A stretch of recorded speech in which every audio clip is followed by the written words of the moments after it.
coming up from the chest. Yeah, first one on the left. I tried to do those. Yeah. Then they put it on there, then they go back. Yeah, at least the big thing. Yeah, first one on the left. I'm just trying to, Yeah. we're gonna have some. All right.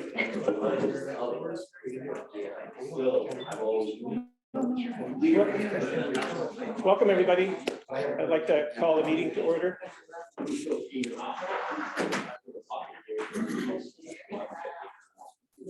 Great, thanks for joining us tonight. This is the May 11th, 2022 Caroline Town Board meeting. So happy spring. And I'll start the meeting with the pledge to the flag. I pledge allegiance to the flag of the United States of America and to the republic for which it stands, one nation, under God, indivisible, with liberty and justice for all.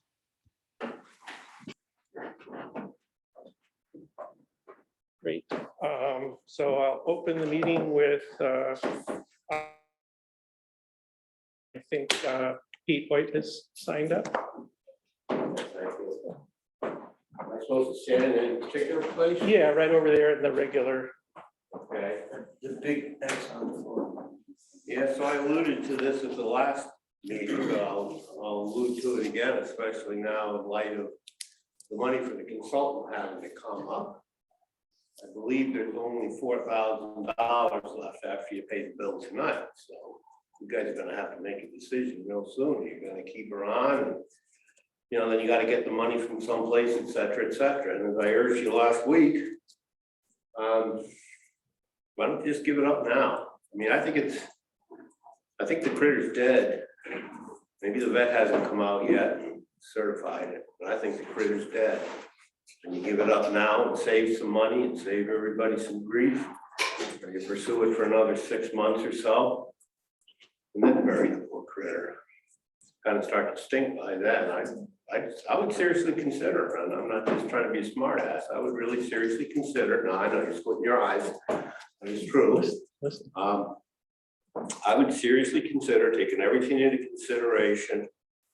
You can say that you've listened to the people of the town of Caroline that's not ready for zoning at this time.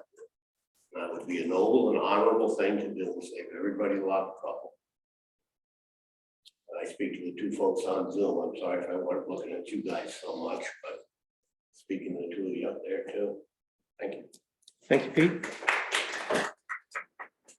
I think Andrew Diker is on the list.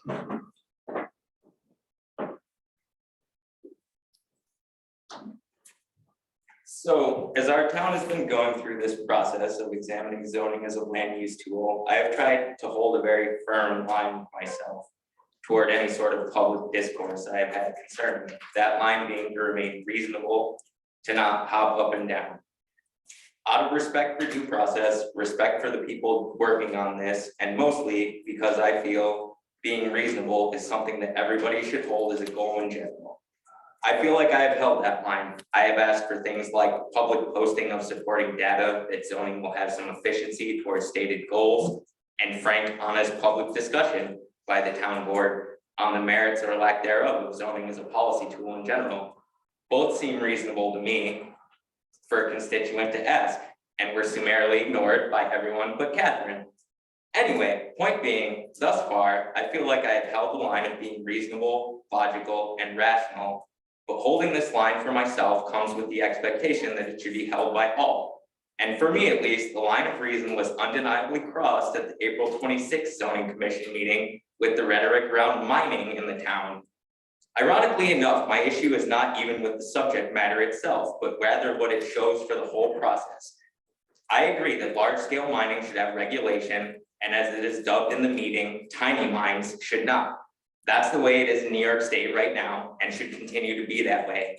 What I cannot condone and crosses the line of reason for me is the absolute absurdity that a group of civilian volunteers with no background, experience, or expertise in the field of mining are looking at redefining mining for the town and its regulation for our town in ways above and beyond what is deemed necessary or appropriate for New York State, armed with nothing other than personal opinions and good intentions.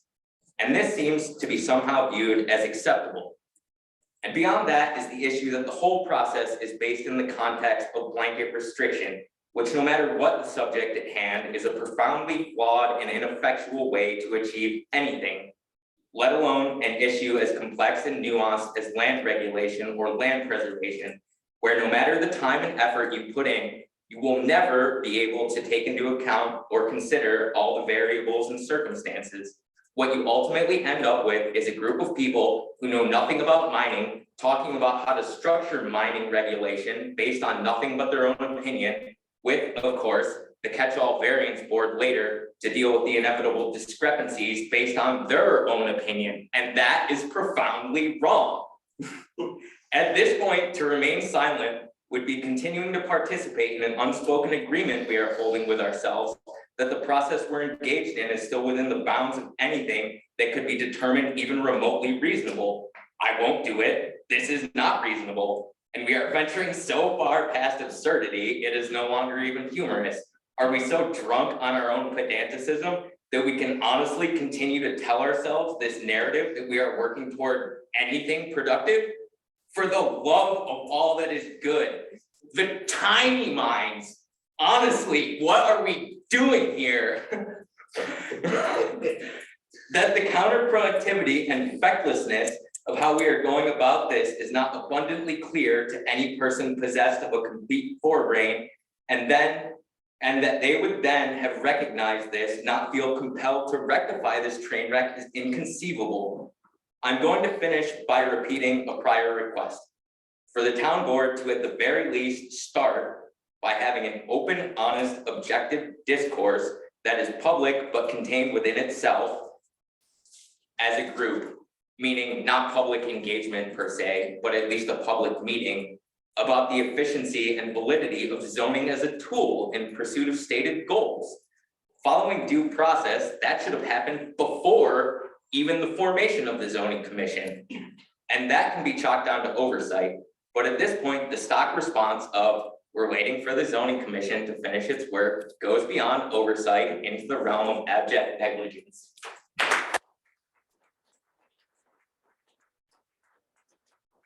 Thank you, Andrew. Can we have a copy of your, make sure that it's,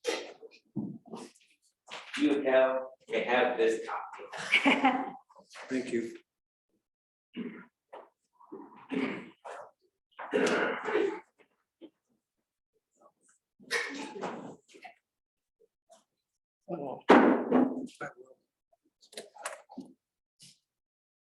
And I'll call on Kim Wetzel next. If anybody in Zoom wishes to speak, then they should raise their hand, their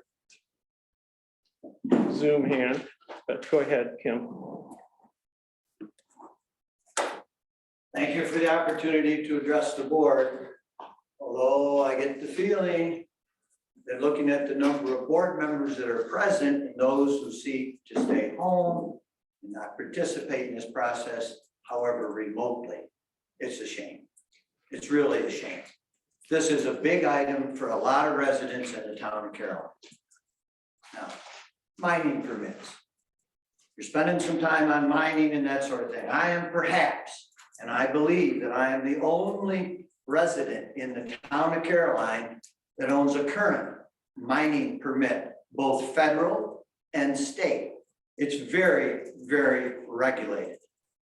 For the town to be spending time and our money to have some expert help us through this process has to do with mining, of which I would dare you to say they know nothing about.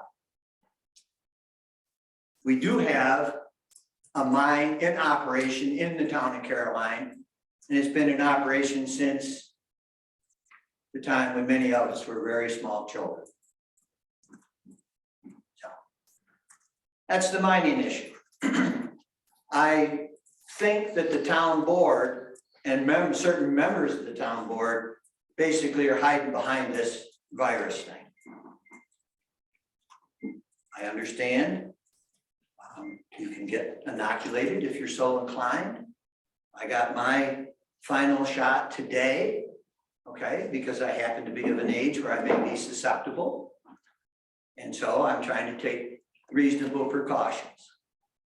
And I encourage other people that unless you've got a real thing about vaccinations to do the same. The problem that I see is there aren't any provisions in this proposed things for certain activities of which I have, in which I operate in. There's not a definitive way to regulate my businesses that are located in the town of Caroline and which generate a reasonable amount of money for the town of Caroline, in that half of the sales tax that I generate through my businesses, plural, of which there are 3, comes back to the town of Caroline. The other side of that is that there are certain things that you can have, and you're talking about gravel pit. You are permitted to remove 1,000 tons of gravel in the state of New York, in the town of Caroline, okay, with no permit on an annual basis. And for the town to be spending time and money contemplating to regulate that, no. If you want to regulate some things, take a look at some of your current regulations you have in place and go about enforcing some of those. This is really where you need to put your effort. A lot of people have addressed this. We've had a lot of public demonstrations about it. And yet people are just hiding behind the thing, well, we're not really going to discuss it. We're just going to listen. But somehow I get the idea that maybe you're not listening. The fact that we've got 3 town board members here and others that are who knows where. If they have an outhouse, they might have a TV or there that they can participate there. They can be doing whatever. I would like to see those members that are doing, talk to the folks, listen to the folks, hear what they're saying. Because I think this town board has made a concerted effort to just placate us. Yeah, it's okay. Be a good kid, go sit down, be quiet. So to that end, I want you to take a good look at this zoning thing and be a little more receptive of the people that are quite concerned about it. I, being a significant landowner, and it figures very prominently in my retirement, and as somebody that turned 79, you know, I'm looking at retirement down the road. So I'd like to think that all the plans that I've made, the things I might like to do with my property, which I've been diligently paying taxes on for the last 45 years, that I might be able to do it. And yet, what little things I look at about the property, and I'm going to be denied that. So I really think that you, the town board, and you, the members that are not present here that could be, okay, are just kind of shuffling this thing off. And I fully expect, because you're advertising for a zoning officer, hell, we haven't even put it in place yet. Why are we soliciting? Why are you interviewing people for a position that you don't even know it has? Because I think there may be some things that have been predetermined. And I think some of the board members that are present, some of the board members that may be participating in this thing by video, they really don't want to face the music. They ought to be here talking to the folks. Thank you. Thank you, Kim.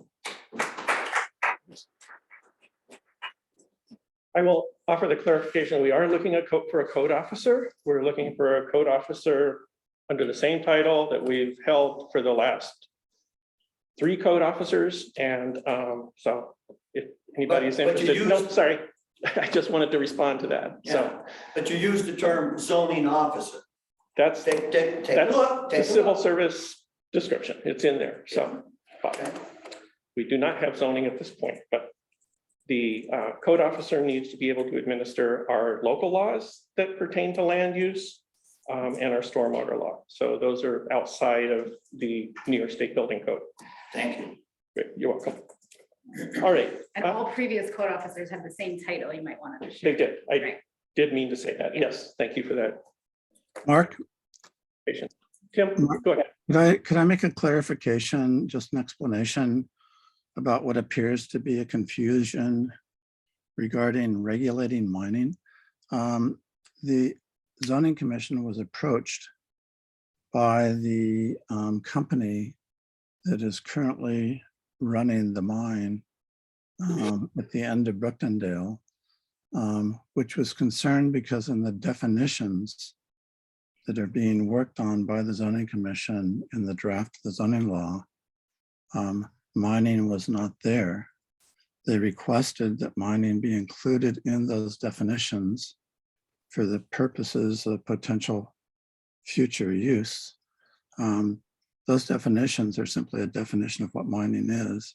There's no reference to the regulation of mining, other than perhaps there might be some reference to state law, but the zoning does not regulate mining, and that is not the intent of the zoning commission. I just wanted to clarify that because that seems to be an issue that Andrew raised, and it came up again. And I understand if there's concern about this, but I hope that this helps resolve that confusion.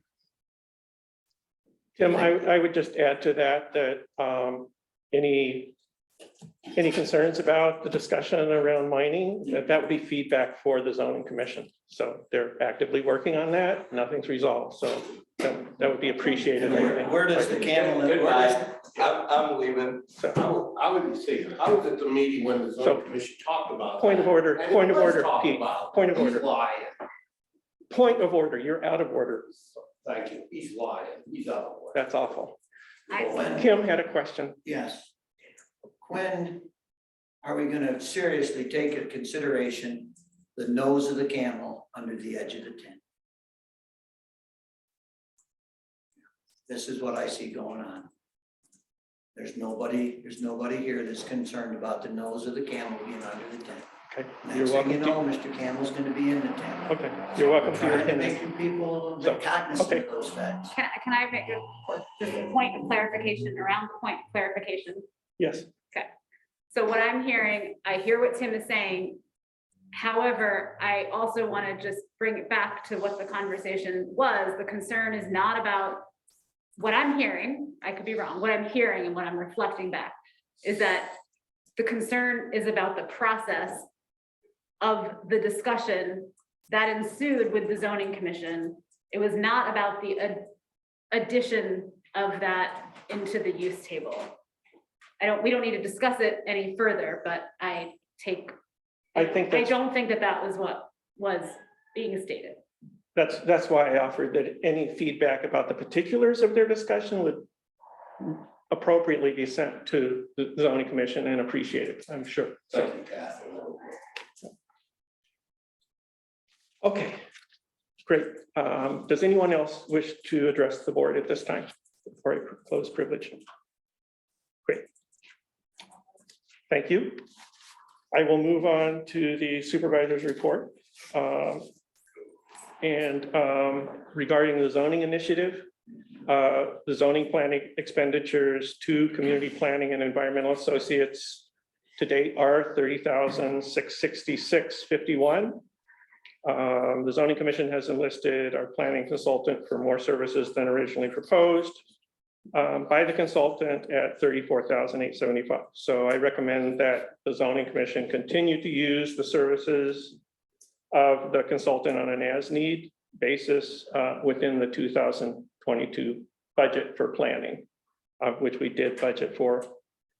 An update on Ecruz Road that we've been grappling with for several years.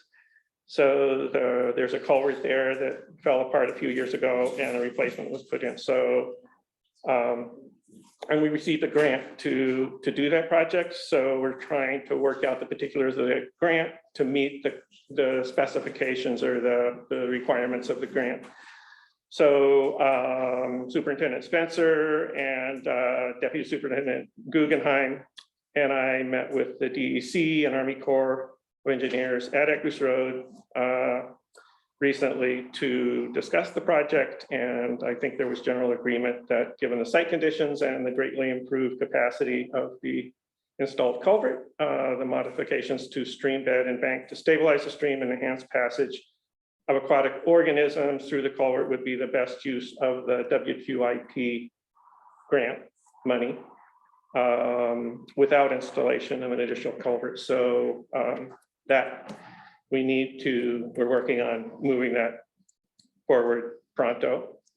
Energy Independent Caroline, our energy volunteer committee met last month with NYSERDA's Clean Energy Coordinator, Regina Cassidy. And she was updating us on community choice aggregation, which is a group purchasing model that's being developed, and the lead is being taken by the city and town of Ithaca. And it would allow a community to purchase energy with that meets whatever specifications. So you can purchase the energy based on getting the lowest price, getting a lower price and having that being renewable energy, or all of those and supporting local renewable energy projects. So anyway, she discussed that with us, and we'll be continuing to EIC will be continuing to follow that to learn more about it and to advise the town board and inform the community.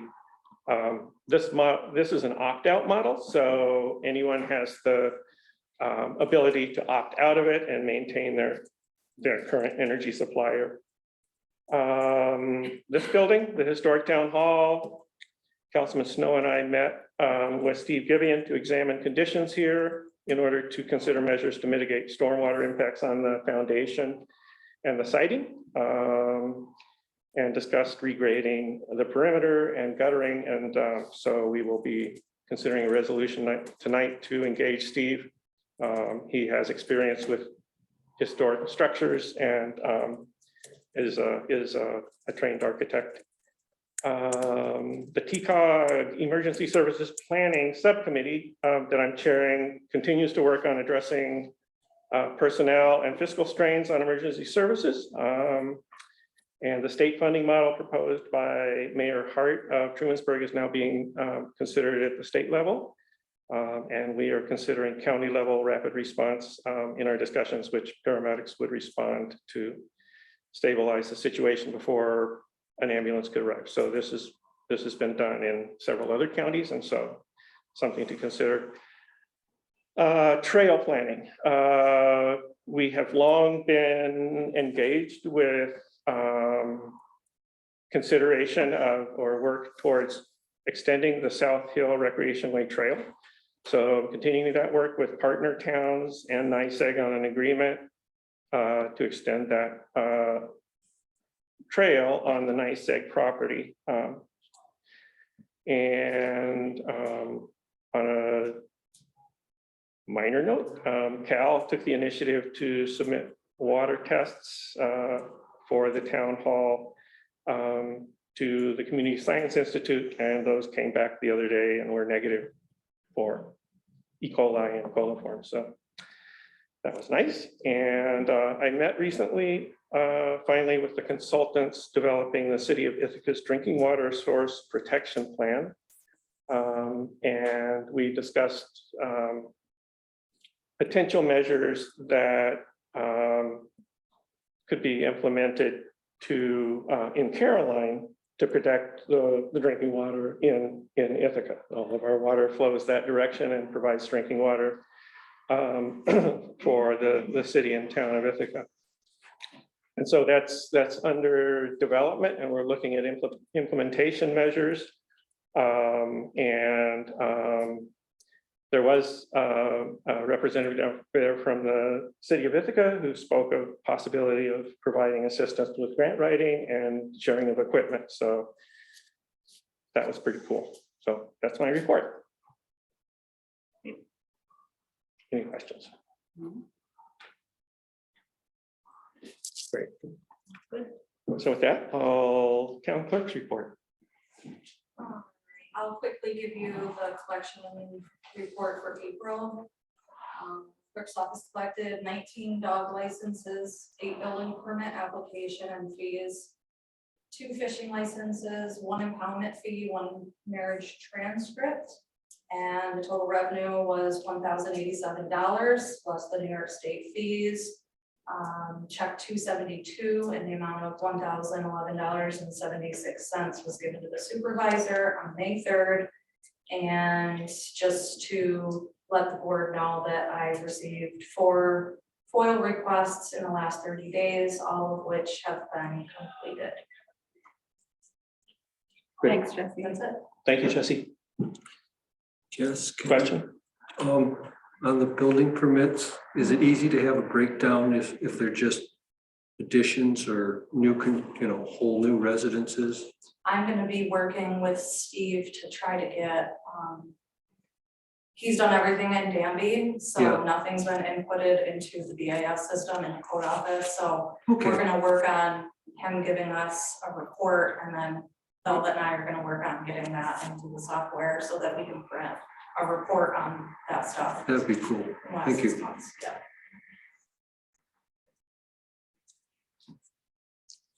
Great, thanks, Jess. Highway Superintendent's report.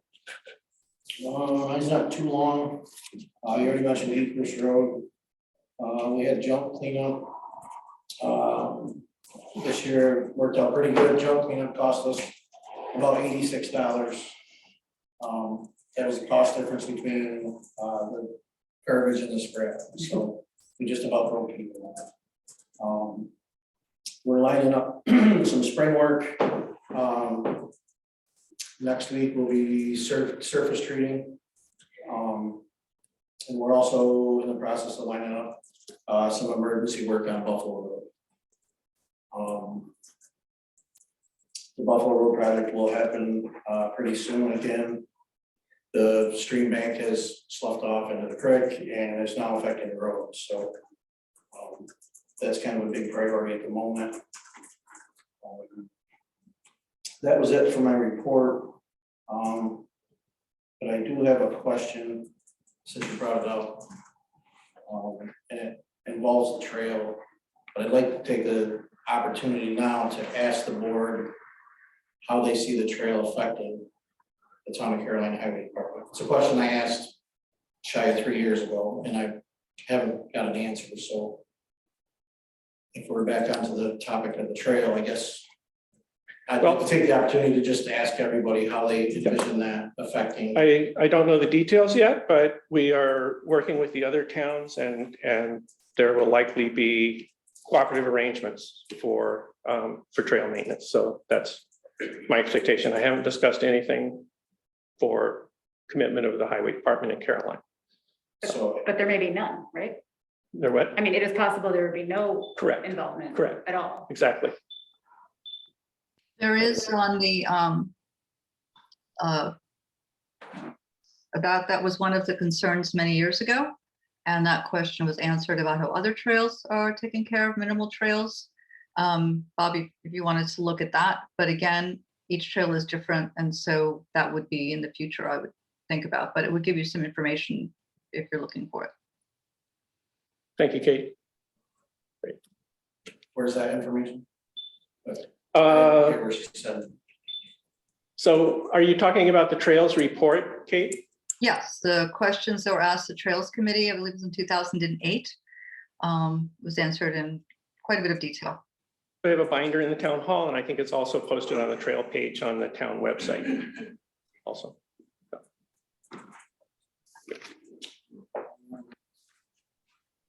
That's it. I think we'll have some other discussion about some other topics later, but that's it for the report. Okay, thanks, Bob. Ryan Butner, our assistant code officer is here. So I'd like to introduce. Can I stand here or? Sure, that'd be fine. Okay, I'm gonna stand far enough where I can take this on.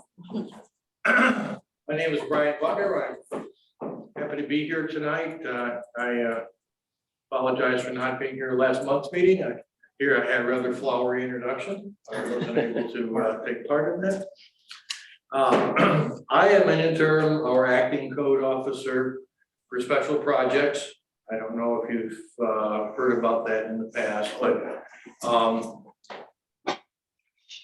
Steve Courtwright is your temporary code officer by title, you might say, and is taking care of the day-to-day duties in the town. I came on board to do special projects. I do that for various municipalities around central New York. Basically to take some of the busy activities off your standard code officer. And I also realize in talking with Mark that they're actively involved in interviewing for permanent code officers, which I understand, being involved in code enforcement as well as architecture since 2004, that the number of code officers that even sign up to take a job are dwindling seriously. A lot of them retired. Not the job you necessarily want to take if you want to build friendships and close long-term relationships, but it is a necessary job all the same. So anyways, I'm involved in some special projects in the town of Caroline. Most of them were, at least began as open projects that were never closed out. Thus, they never had a final inspection. Those of you that have had projects in the past or just are aware of the town's activities in that realize that there was sort of an open door of code officers here over the last few years. And that doesn't help for any municipality nor for the community at large, because when code officers leave, sometimes they leave before a project can be closed out.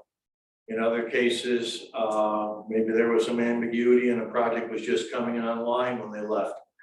At any rate, so that's one of my responsibilities.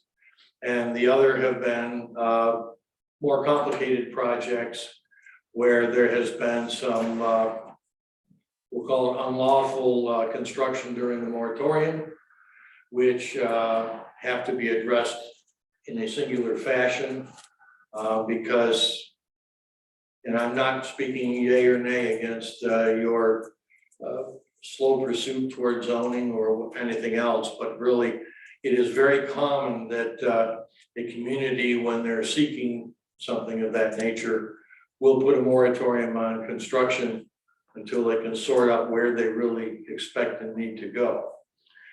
Just as a little aside, I'm a resident in Freeville.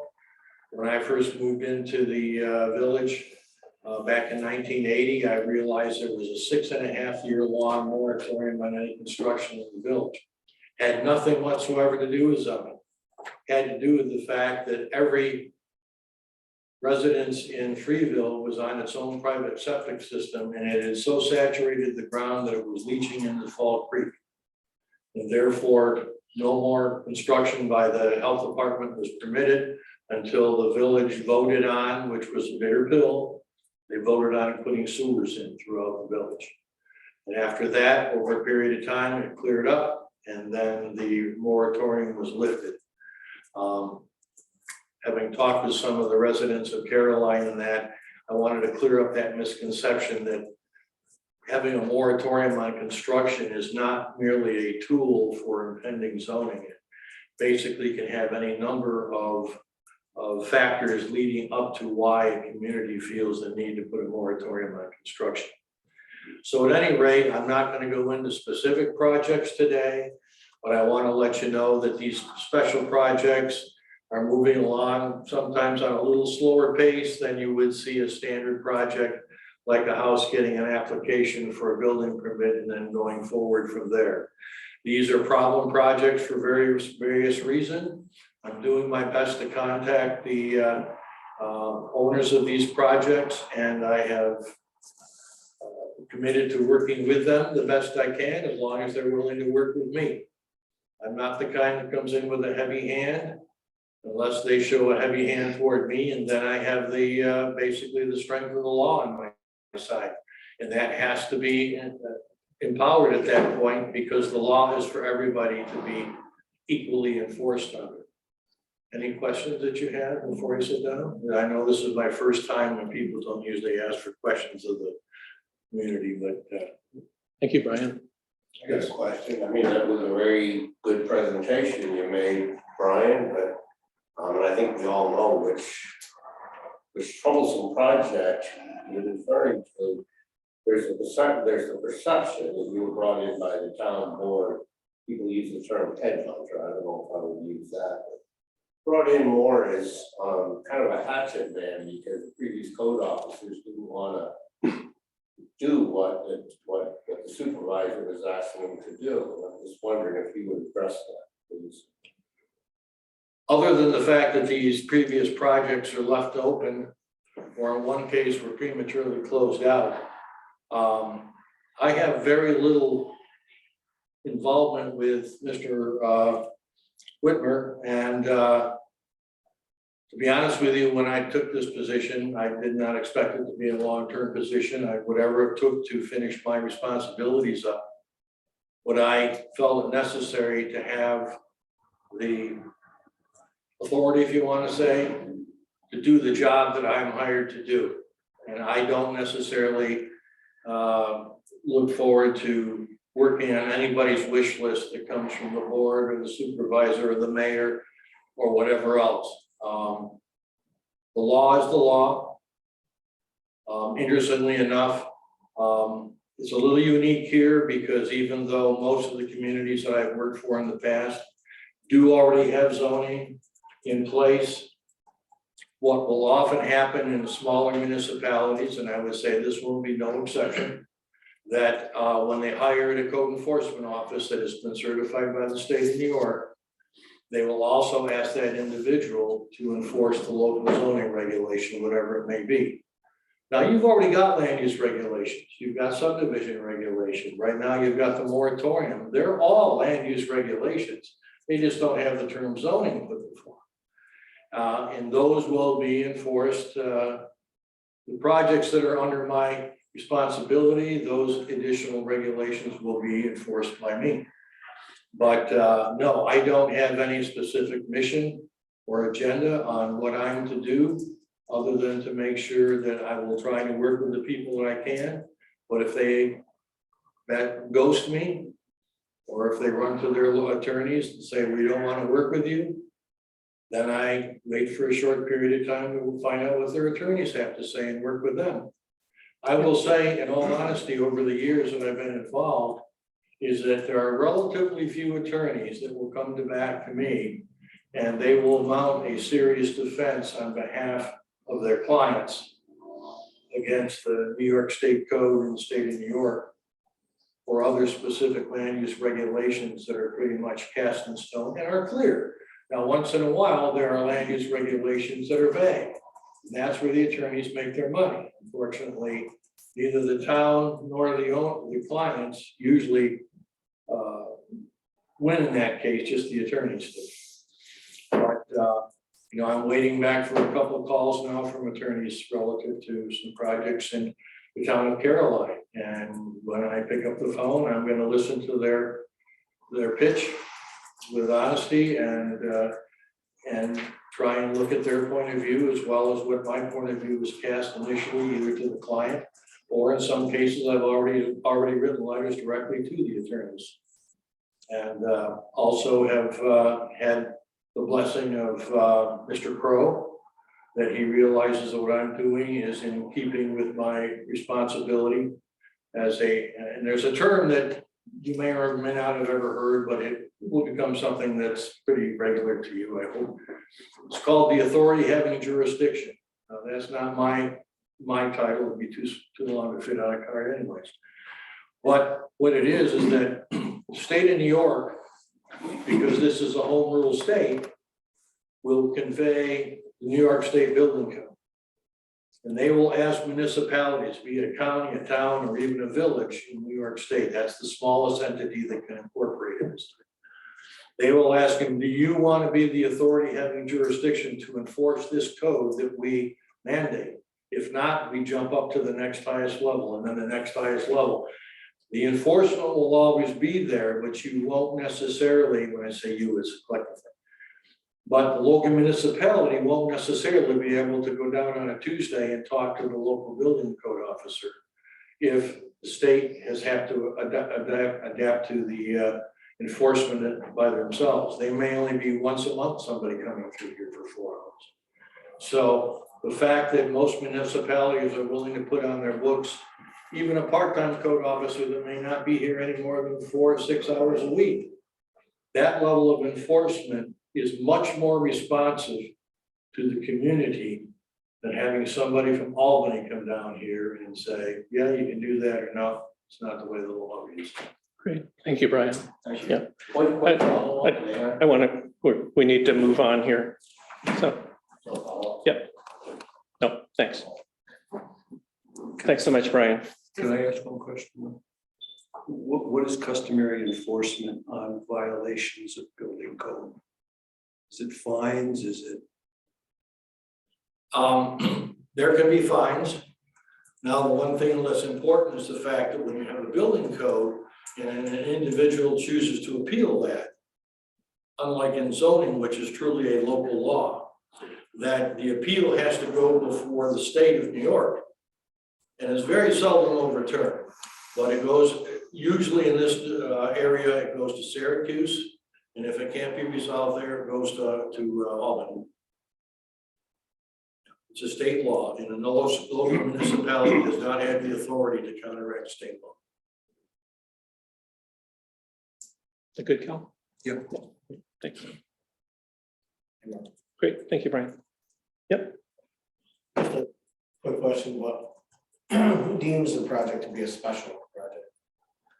And then what's the criteria to be a special project compared to a regular project that Steve would do? So Steve is handling the regular building applications and the process of inspections and all that. So the special projects were ones that were either sort of antiquated and unresolved or had gone off the tracks. And so Brian was brought in actually at Kevin McMahon's recommendation to help us with this. So I get, my question is, like, in the meantime, until we have a regular full-time code officer, there's some things that have come up that are not necessarily on the life-threatening side, but we've got mailboxes that are thrown up with homemade addresses.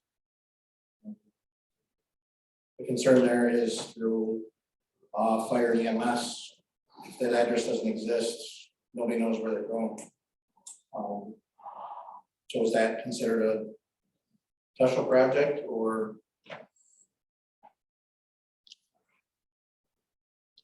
I mean, is that something Steve can take care of, or is that something I should? Yeah, I think we should talk about it, but I think that's something Steve might be able to help with. So, but yeah. I had a couple other questions, but they're more legal. Is it better if I just try to talk to Mr. Crowe? Yeah, I would prefer that. Okay. Thank you. Great. Okay. Thanks for explaining all that. I think it's super helpful that you're here. Yeah. My pleasure.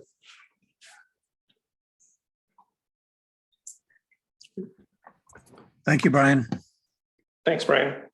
County representatives report. He emailed it to us today. Couldn't be here tonight. He reported on the county budget process, and they've set a goal of a 1.9% increase in the tax levy, but that's a work in progress, and I think he's hoping that it'll be less, as he explained. And the county's passing a budget, a resolution authorizing the county to exceed the tax cap. And this is something that municipalities need to do. It's a precautionary measure, so that if you do exceed the tax cap, you're not penalized, or that you're able to do that. So and he also reports that he would be, and he did participate in the Board of Assessment review that was held in this room this afternoon from 3 to 6 p.m. And I was involved in that too. We had 3 individuals came and grieved their assessment on 4 properties. 2 were residential and 2 were apartment buildings. And we made our recommendations and passed them on to the county Board of Assessment. Great, thank you. And they will make the final determination. Thanks, Cal. Do the grievers then go meet with assessment as well with more information? One person requested in-person inspection of the property rather than just drive by. Another person just needed to provide some more financial data for commercial operations. And another one was just about they had an independent assessment review. And, you know, there was some question about the time, because it needs to be at least within the last 2 years. Uh-huh. So it's fairly straightforward. Yeah. Great, thanks.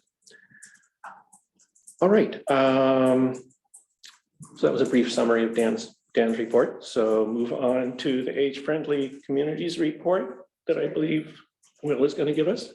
Do you mind if I just sit? Or do you want me over there? Or? That's fine. That's fine, Will, if you sit. Okay. We can hear you. Okay. Okay, great. So there's, you might think of it as 2 levels of age-friendly. There's the county project level, where I was telling you previously, they're working on their second 5-year plan. And along those lines, they're still taking comments on their draft plan. And I have been under the impression that a specific board member is dealing with youth. And there's a large section of that 5-year plan that addresses youth. But maybe I'm mistaken, because I didn't get any response. So can you tell me who on the town board is like a youth program liaison? That's me. Hello, back over here. Hi.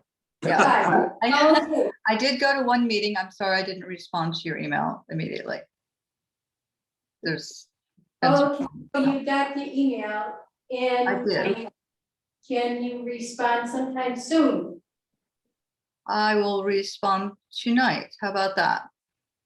Okay, just a date and time, that would be helpful, date and time for me to bring you up to date on what's happening, and we can discuss it. Yes, I would like to talk with you in person about things. We could set up a time for that. Good. Thank you. And are you doing broadband, or Mark, are you doing broadband? Well, we're both doing it, but Kate has taken that on as a chairman, chairpersonship. Yeah. Okay, thanks for that clarification. Okay, so along the lines of what's happening at the county level, along with the draft 5-year plan, a link to a study done by Dr. Warner was attached. I owe you the link to that, Mark, and I think I sent it, so everyone has it. That's what I sent. Oh, okay. Oh, okay. Yeah, so everybody on the, Everyone thank is in you. receipt of that. Yeah. Okay, good, because that's where I was headed with that. But just to maybe whet your appetite to read it, the findings on that were just a 1-paragraph summary. They find that what's called nodal development, which is really typical for zoning models, as an age-friendly development strategy, leaves much of the community unserved. This was the findings of Dr. Warner's group, and they had done a study of all the comprehensive plans for Tompkins County last year.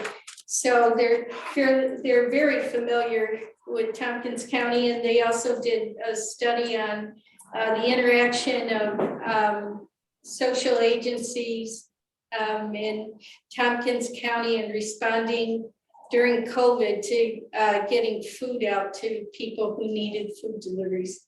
So in the context of those studies, they felt that cross-agency collaboration brings built environment planning, service delivery, social engagement together to promote attention to health across rural and urban communities.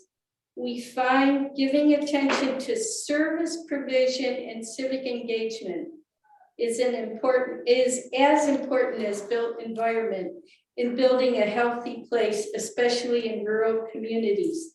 So the takeaway for practice, I'm just reading verbatim what's in the report. Planners need to move beyond a primary focus on the physical built environment and give comprehensive attention to service provision and civic participation to build a healthy community.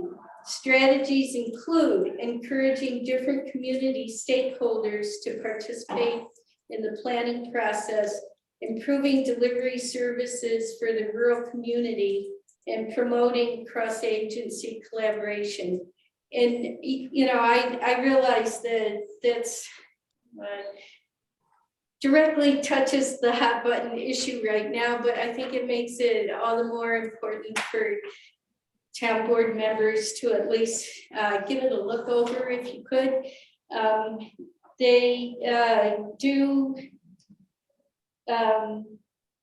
emphasize that if you have the social infrastructure and the community participation, your community will have generally better health despite any lack of physical environment controls, which is usually the focus of planning processes. So it's you know, it's an academic report, but it's got a lot of great ideas. It references other people's studies. They're not a lone voice in the wilderness there, but they are part of a new trend. And I think since if you're looking at zoning, you may as well not, you know, go with the old models that are just going to be, you know, that in the future you might be advised to drop or modify because planners are starting to look at planning differently than they have in the past 30, 40 years. So I think Thanks, Dr. Will. Warner's So a we good learn, source. we learn from our We'll read it. mistakes, what I'm hearing you're saying. Well, you know, development is different now than it was 40 years ago. And we're in a different place in so many ways. And so the emphasis on social environment and civic participation, I think a lot of people have picked that up, not just in planning. Yeah, but that would be complementary to Yes, other things, right?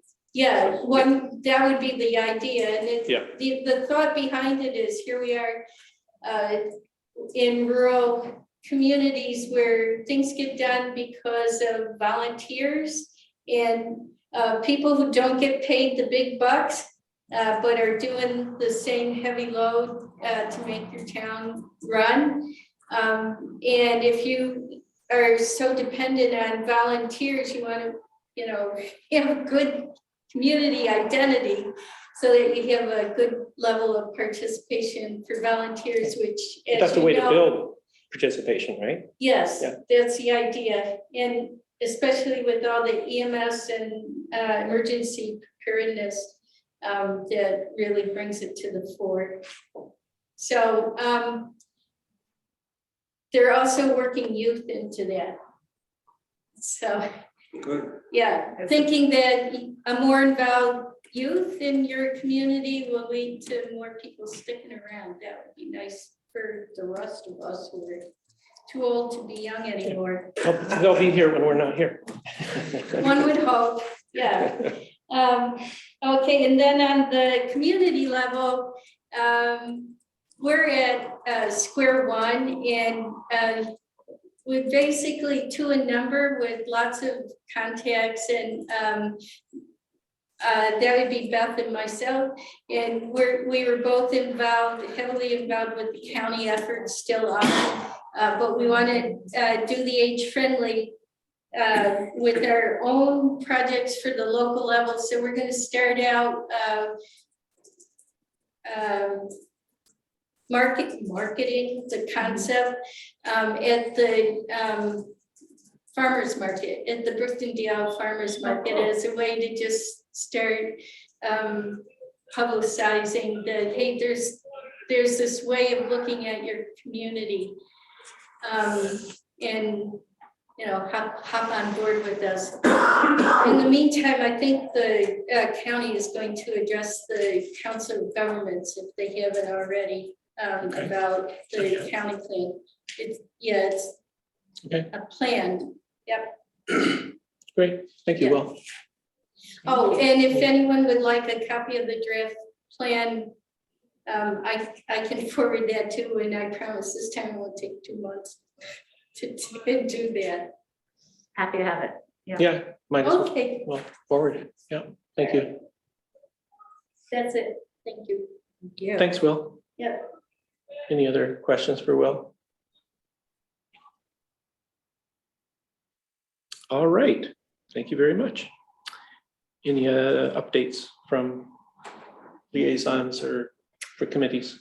Ag met last week and actually have a very simple and actionable ask, which I'm glad Bobby's here because I think you're the, like, I don't know how signage works. I'm sure, are you the conduit to signs? Depending where. So- Which in the right direction. It occurs to us that we, although we are a right to farm community, do not have signage to indicate we are a right to farm community. Like many towns, you know, if you drive through, it'll say, you know, welcome to Dryden, a right to farm community. So I am really hoping to push this like as quickly as possible. It seems a pretty simple thing, but perhaps I misunderstand if there's some other process. I don't know if I introduce this by resolution or how this works, but I wanted to definitely give voice to this as like a easy ask from our meeting. Okay. Yeah, I think it's probably, have to make a few phone calls, Okay, because probably where you want those, it's probably a state road at the town lines, yeah, at the town lines or a county road, you know, coming into town. Because most of the, I'd say like back roads where the town line is, there's nothing other than a sign that says Caroline Town Line. Yeah. Not that we couldn't get some of those and put them on our own poles. Right. We could do something like that. okay. But if you're looking for the bigger one, The big, like, you know, like definitely like 79, I know it's obviously not a right, town so road. we'd have to get in contact with the state. Okay, Put a request for a sign. okay. I will stop by and I'll do whatever. Yeah. Do whatever it takes. But the point was to really, you know, emphasize the presence of support of ag in the community. And it's one of those things that seems like we should have. And signage near active farms or just more at the perimeters? Well, it's a good question. I mean, there's the general question of like other signage to indicate active farming, which might relate to like what Kate was talking about, you know, road safety and speed and things, but I guess the initial thing was the specific right to farm, Just get you that know. at the borders. yeah, with Okay. the town line, like, welcome to Caroline, a right to farm community. But yeah, that's also a good point, because the other thing that has come up is farm, you know, interface with non-farm road. But there's just the right to farming, because you see the sign with the guy on The a tractor tractor. with a hat. And I sometimes question how effective those are. Right. Right. I think Dryden, like if you drive past, if you go on Midline Road, basically, where we leave Caroline, yeah. that's a good example. I think it just says like drive, like a right to farm community. So I don't know if that's a state sign, a That's a county county sign. sign, or what that is, County. but that's what I've got. Signage. I'm really excited about the signs. Yes. Anyone else? Move on. Where are we on street lights with the glare shields? We're still waiting to hear back from the contractor Okay, on that, so I'm still waiting to hear back on the training as well. okay. We'll keep waiting and I'll keep asking. I think, it's gonna be helpful to, get to that point, and so then we can, garner feedback. Yep. From the community as a whole and see where we go. Great, thank you. All right. Mark, Kim, so I can just mention that the zoning commission's next meeting is Tuesday, May 24th, I believe it is, at 7:15. I'm hopeful, having witnessed the last meeting, that the zoning commission should be in a position, I believe, by the end of that meeting or soon thereafter, to share with the public its current revisions of the law up to, I believe it's section, I believe it's 4, up to the site plan review law. And with the aim of then having a public information session sometime probably later in June to allow for adequate communication between that time. great, thank you. Thanks, Tim. Anything else? Okay, move on to our discussion topics. So discussion of the highway barn planning. So I put that on there we were thinking of, in my last discussions with John, is that we would reconstitute or refurbish the highway barn committee once we had the first site selection part done and move on from there and put out an RFP. And but I think it occurred to me that we haven't done that part of reconstituting the committee. So I would advocate that we do that. Or what about just adding it to the capital planning committee's work, because equipment and storage in the building, the highway facility, they're just so intertwined. Storage and the building we have to work in is so much a part of the life cycle cost of the piece of equipment and its resale value at the end of its our use of it. And so, what we have is, for maintenance and upkeep and what's needed in the amount of storage. So you can't separate out equipment from the building, it seems, from our initial discussions. Cal, I see what you're saying, but I think that I'm wondering if we don't want to keep those separate, given the complexity of both items.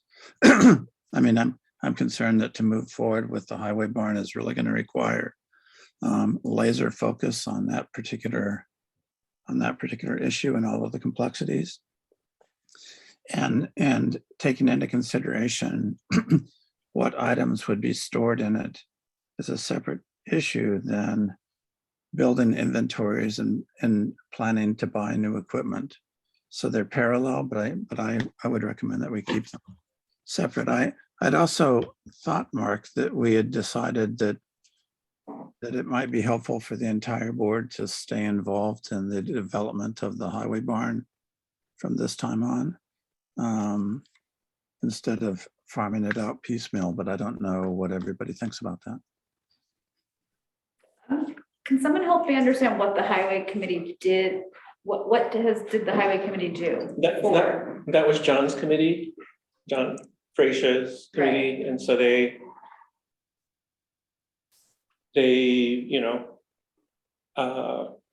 they stewarded the site selection process with LaBerge, contracting with LaBerge for that whole process. So that's really it in a nutshell. And who was on that? That was John, It was John, Bob, myself, Cal. Kale. Ed Kirkland was on there. Okay. Did he drop off after a while? No, COVID hit. I mean, it was, it got Okay. screwy when we were doing things. Milton was on there for a very short time. I mean, once we put out the RFP and got LaBerge, I mean, they were the, Right, then LaBerge took it. And did what Okay. they you did. know, they were the professional consultant engineers, vendors. So, But I guess if I could add to Kale's statement, for those of us that are on the capital planning committee, 3/4 of us we're on the old building committee. I don't know about you, but if we can take one meeting and start tying all this stuff together, it would be a lot easier. This next part will take the knowledge of more than just picking out a site. Needs to be people, I get what Tim is saying, but the majority of everybody that sits on the board doesn't know what it takes or the space it takes for a highway barn or it takes for equipment or any of that. That's where it ties back into the capital equipment is people that are on that are extremely equipment oriented, extremely repair shop oriented. Barry's also on that committee, Barry has knowledge in everything, so it's a pretty well-rounded group, so. So It's who's on more- the capital? it's more than well It's rounded. the three of you plus Barry. It's Bob Spencer, Cal Snow, Barry Goodrich, Kenny Hammond, Okay. and Todd Schmidt. Oh, okay. Todd Schmidt is an economics professor at Cornell. Kenny Hammond has been a long-term mechanic in the town. He worked for Crispell Automotive, and now he works for Ponce. One of the finest mechanics in central New York. There's a highway superintendent. There's me, and then Barry Goodrich, who knows, you know, Everything. stormwater. And when it comes to roads and capital equipment, stormwater and the ditches are, it's not just about roads. Right. The rain falls on these roads, runs off the ditches and the creeks and, you know, the things that Bob's up against right now. Right. So this, and it's just, our meetings have just been, I really feel excited that we've got a group that can really. Cal, Complement each other. Yeah. Tim? yeah, I was just gonna say, I mean, at this stage, what we really need to be doing, right, is developing the RFP for initial engineering and moving on. And I mean, I would hope that we would be able to do that even as a group fairly rapidly based upon our previous RFPs that we've done. I just would hate for that to get slowed down by forming a committee and waiting for a committee then to do that when I think that's something that I think that we all could do together probably pretty quickly, of course, with Bobby's input. Yeah, and then also in terms of RFPs and, you know, the next step, I mean, LaBerge gave us a list of 10 tasks. And we've taken their advice under site survey. The next one is site design. Then it's stormwater management, building design. You know, maybe, you know, we want to just take theirs one at a time. Well, I would think that we would put out an RFP for the entire package. I mean, we're ready to move towards building a highway barn, which would include site development, Right. Yeah, scoping. yeah. And if we want to put out a new, but then there's just that time delay too, whereas we've got, you know, LaBerge is willing to do, you know, site design. That's task 1B. I feel like we need to put out a new RFP and have a fresh competition round, Yeah, and I I just, would invite an application from LaBerge, of course. yeah, no, I just, but, you know, however, I'm just, you know. But yeah, I see it as a whole thing from, at this point, right? So we want to get a design for the site and Correct. I would like us to. funding and, I would like us to reconsider site 3. We had a vote, we took a vote on it. We're past that, aren't we? I mean, we made a decision. I guess Ken's point is we don't have- Tim, I'm reflective. I'm just asking, I know we voted unanimously to go with site 1. Site 3 is going on the market. Site 1 is very restrictive. Yes, we can work with it and deal with it, and a professional engineer can give us a good facility on that site, working with them. But I'm just, you know, once that site 3 is sold, it's sold. And I just have second thoughts, and I just want to bring them up and not say, I really like that site. I'm willing to go, and I will make all my might to make site 1 work. But I still think site 3 is better site at the end of the day. And so I'm very at ease with their selection. yeah, and from our discussions at our capital meetings, we unanimously on our group felt that site, you know, they couldn't understand why the board went with site 1 because it's so restrictive. Well, we expressed our Yeah.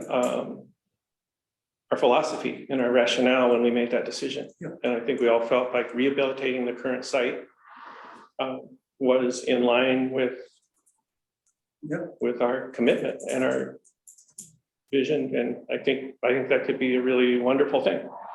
So Does the committee need any additional clarification? I mean, we can provide that if that, like, it seems like if that is a But we just, unmet need, we can meet it very easily.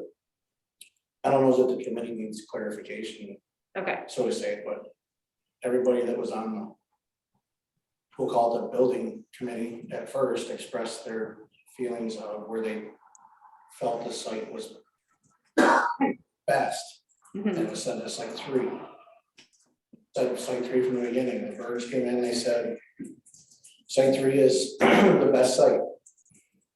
The only reason we're at site 1 is because that comes down to the final decision of the board, not an engineer, not the developer. The final decision was made by the board. What Kale's saying is we haven't done anything. Doesn't hurt to, because we now know that site 3 is going on the market. So there was mention of green space and all that.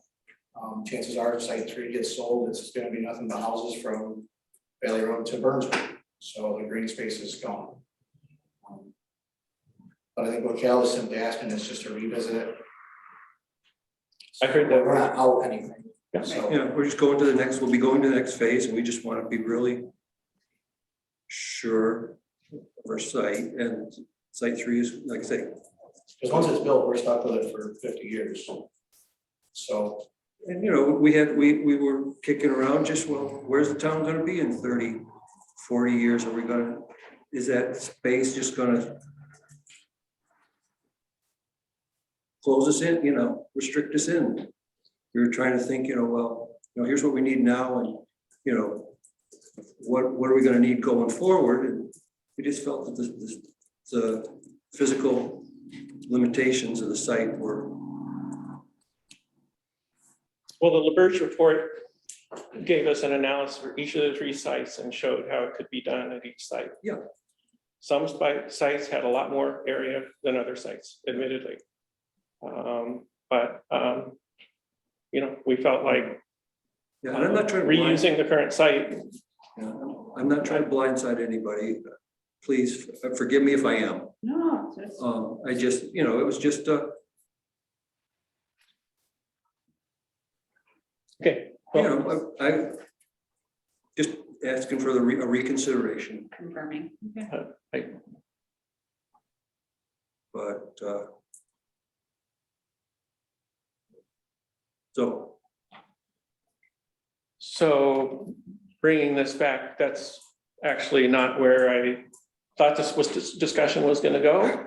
I'm sorry, I didn't mean to. But, so, yeah, But so, we need to keep, yes, we want to keep this moving. The next, and as far as a committee, how do we want to do that? Do we want to perhaps expand current committee? Tim suggested that the town board be involved and maybe that I think more that directly. somehow we got to figure that out, how to keep the town board, the highway superintendent more directly involved. This is not a big, this is a huge lift for this town. This whole project. Right, so, and what are you saying? That we need to do what? Keep the board and the highway superintendent more directly involved in this. And I Okay, mean, we okay. all don't need one more thing to do, at least this one doesn't. But damn it, we're gonna do this, we're gonna get it done right. So is that a proposal that says, maybe, do I hear a theme here that we would do it that way? That it would be the board and the highway superintendent working together as the building committee, or I think that, sorry. is that not what I heard? Or? Yeah.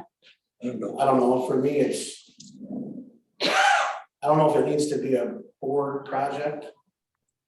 I think the board should be included on a lot of things, but I don't know if it should be dropped onto the plate of the board. We don't do it with all the other projects, so why do it with this one?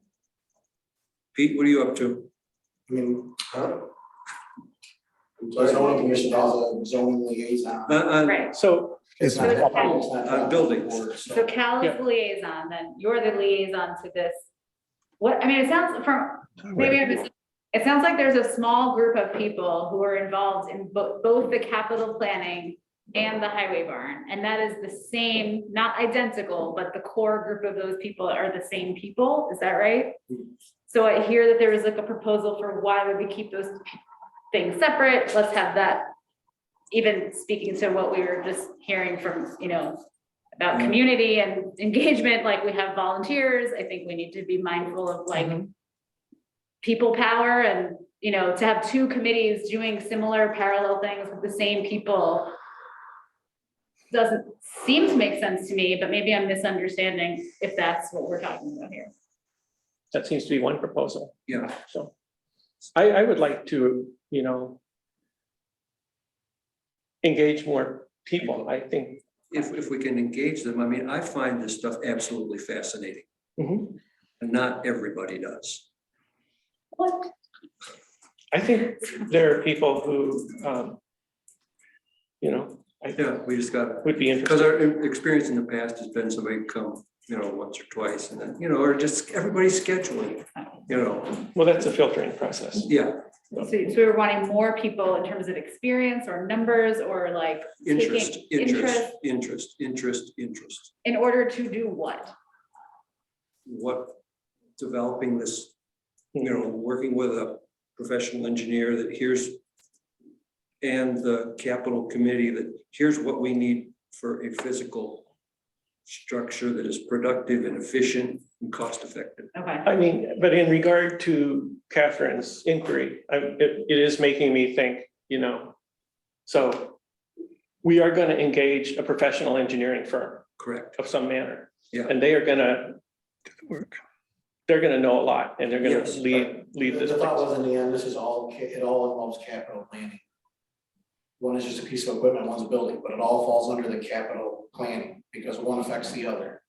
So that was a thought, to just keep the group as one group, because both subjects clearly carry the same issues. I'm just wondering what the group would, I mean, we don't even have to have this conversation now. I guess we could put a pin in it We're and glad, and we're refine it, definitely but glad like, to take on more people.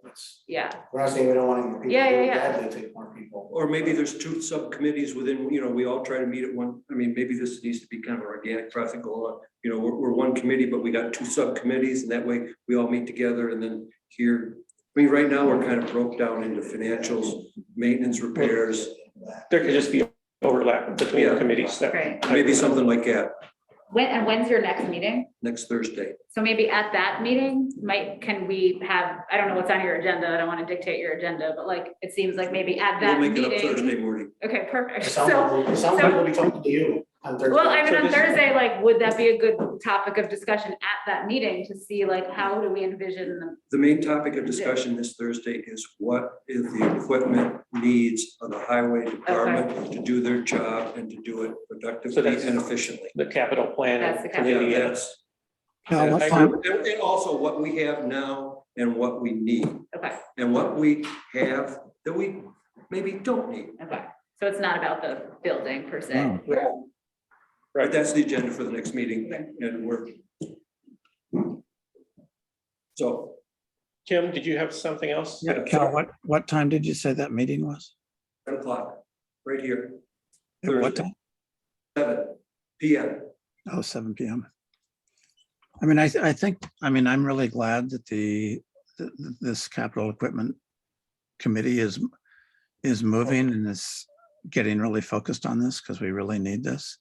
Yep. But I do think at the same time, we need to be working on the RFP to get that out so that we can then have leadership of an engineering firm to think about these more specific issues. But the next, I hope we can do that in parallel.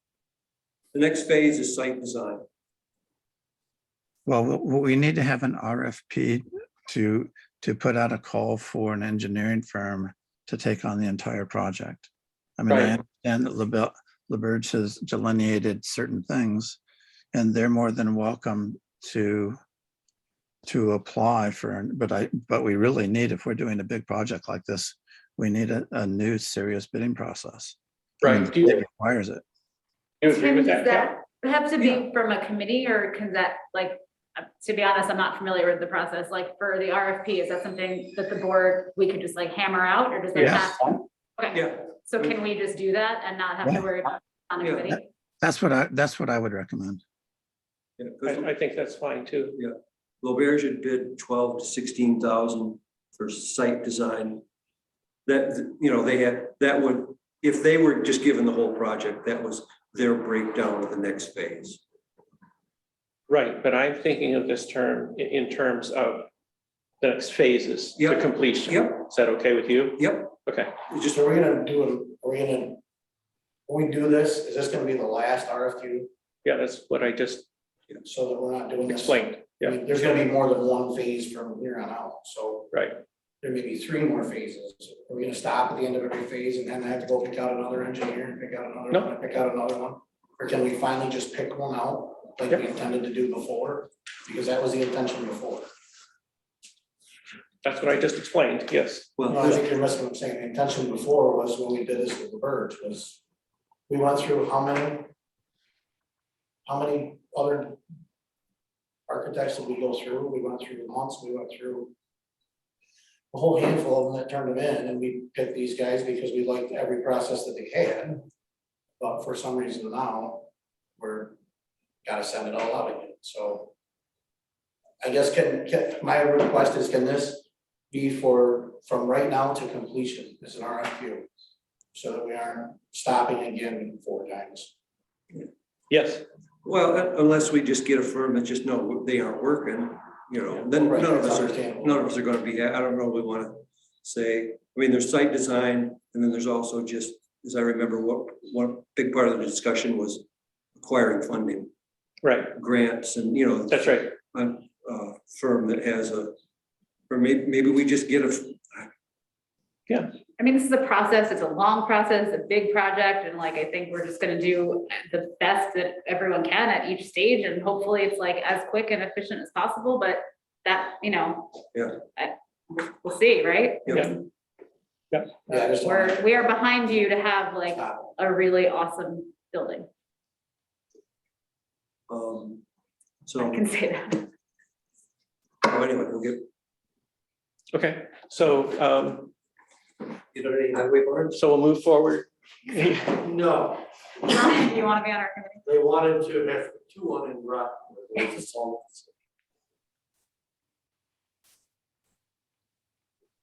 So anyway, So we'll move forward with the RFP yep. Yep. and And what about our building consider committee? additional members or something, or, Yep.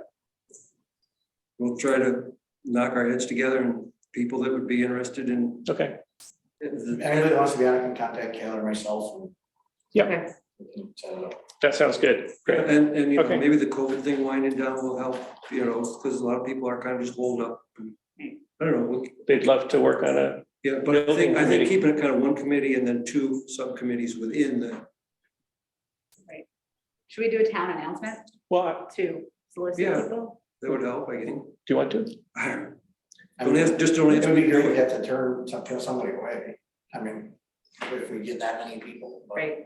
I mean, I don't know if we'll get that many people. once they Right, Hear what's involved and how much it's gonna I take. think to that do it, makes so- more sense. All the But we room. Yeah, may get a few more than we did, you know, than we expect. We'll bore them to death. Okay.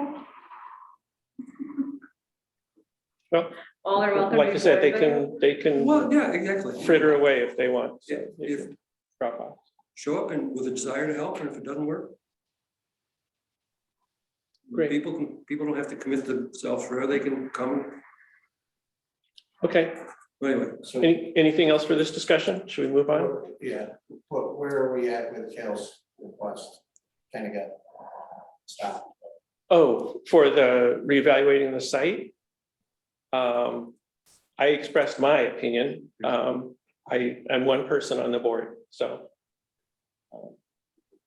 I feel at ease and I'm very comfortable with the decision we made. So I'm ready to move forward with that decision. So, let me add one thing before everybody else puts theirs in, but we did look at Outback. I wasn't there the day we looked at everything Outback.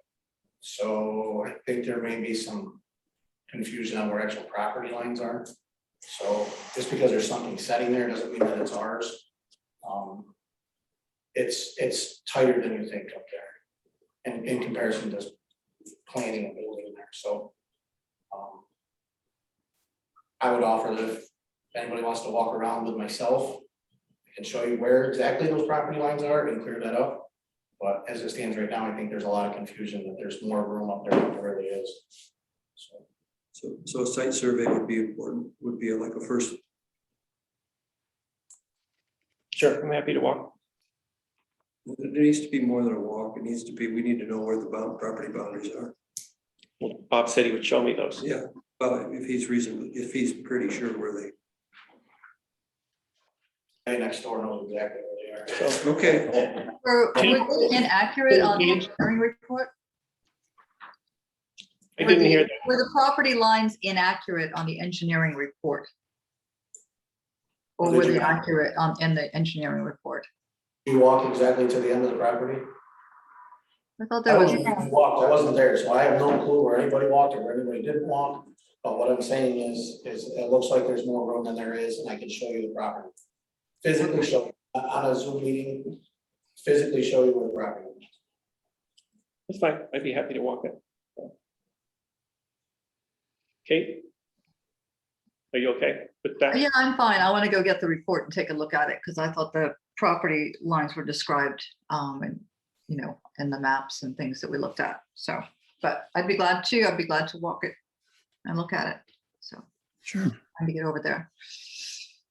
sure. It was my understanding a year or two ago when I got started that Lester, I thought Cal reported that Lester would be willing to give easements or something. yeah, I could go back at the minutes, But- but that was my recollection. yeah, people, yeah, but I just, you know, I think what Bob's saying, you know, we need, and all that needs to, if it needs to really happen versus a kind of casual conversation standing at a barbecue, Mhm. so. Okay.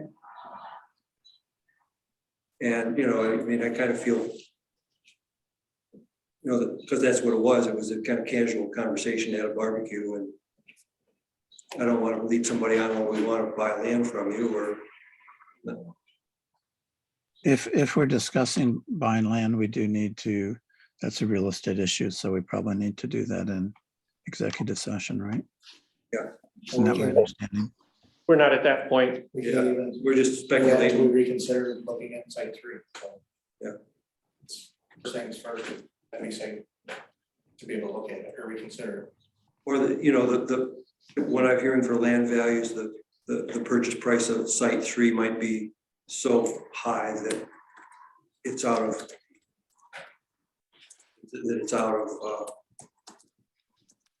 it's taken out. So of question. I want to bring this discussion to a close because it's Yep, yeah, it's kind of reached the end. I'm trying to Yep. follow my agenda here.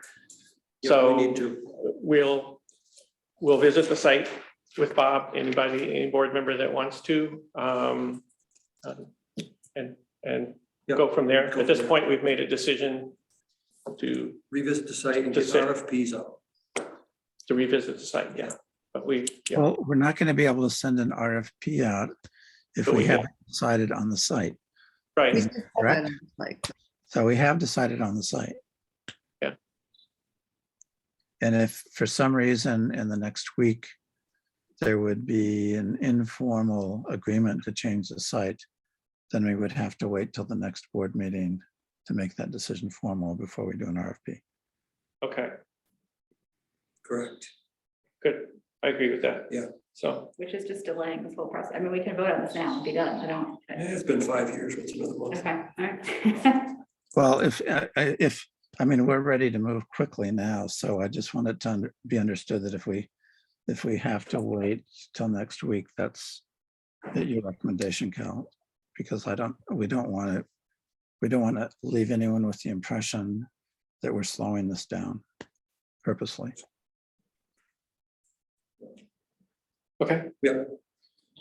Move on to the next item.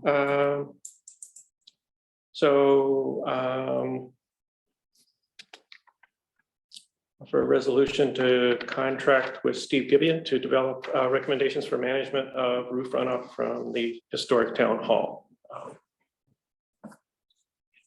Steve has transit, will get, you know, elevations and gradings around the buildings. If you start looking, the land is settled and slopes are back to the building foundation. And we need to locate all the utilities underground, but just get some of the dirt away from the building foundation, get the old stone repointed up tight, and then grade it away so that water that falls off the roof, and then it's gonna slope away from the building and drain out, whereas right now it's coming down and running back to the foundation, also over there in the new building. And that might mitigate our stormwater roof runoff rather than putting eaves trough up there. Let's deal with it on the ground. And Mark, do you need a second on this resolution? I didn't hear one yet, I'll second it seconded by Tim. because I think we discussed it really well last week, so I'm ready to vote on it. Okay, is everybody ready to vote on this? So all in favor, say aye. Aye. Opposed? Great, thank you. Great. What's next? The next discussion is the excavator discussion, so I'll open that discussion.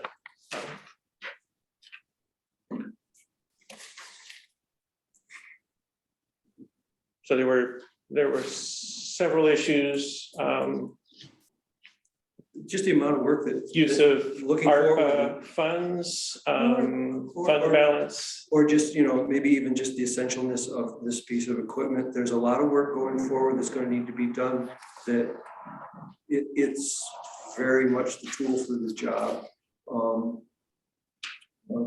Gradle does not fit the situation. We've got some of these back roads that need to be widened out, tree stumps dug out, center line drainage put in, and we don't have a piece of equipment to do the job. Rental is a possibility. But ownership costs with the Advantage Estate bid make ownership quite attractive. Resale values on well-maintained housed excavators is excellent. It makes ownership look at like half the cost of renting one, and it gives the highway crew the piece of go out and get the job done.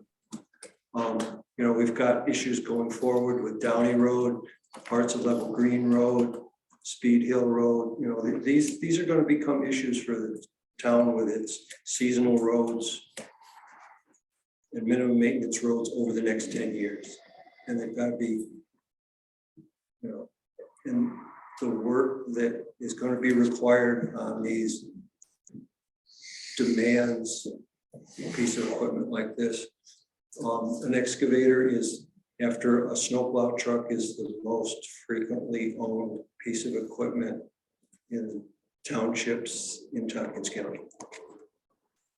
So, even more so than the loader, which surprised me.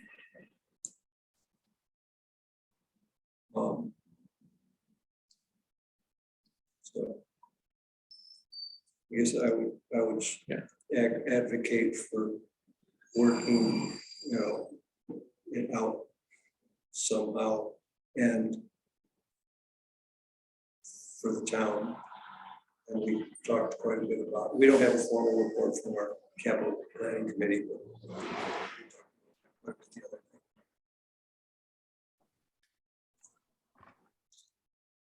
Were there any other thoughts from the capital planning committee about this issue? That it needs to be kept newer because the DEC requirements, if you're getting anywhere near a stream, they do not want any risk of a hydraulic failure and hydraulic oil getting dumped into a creek.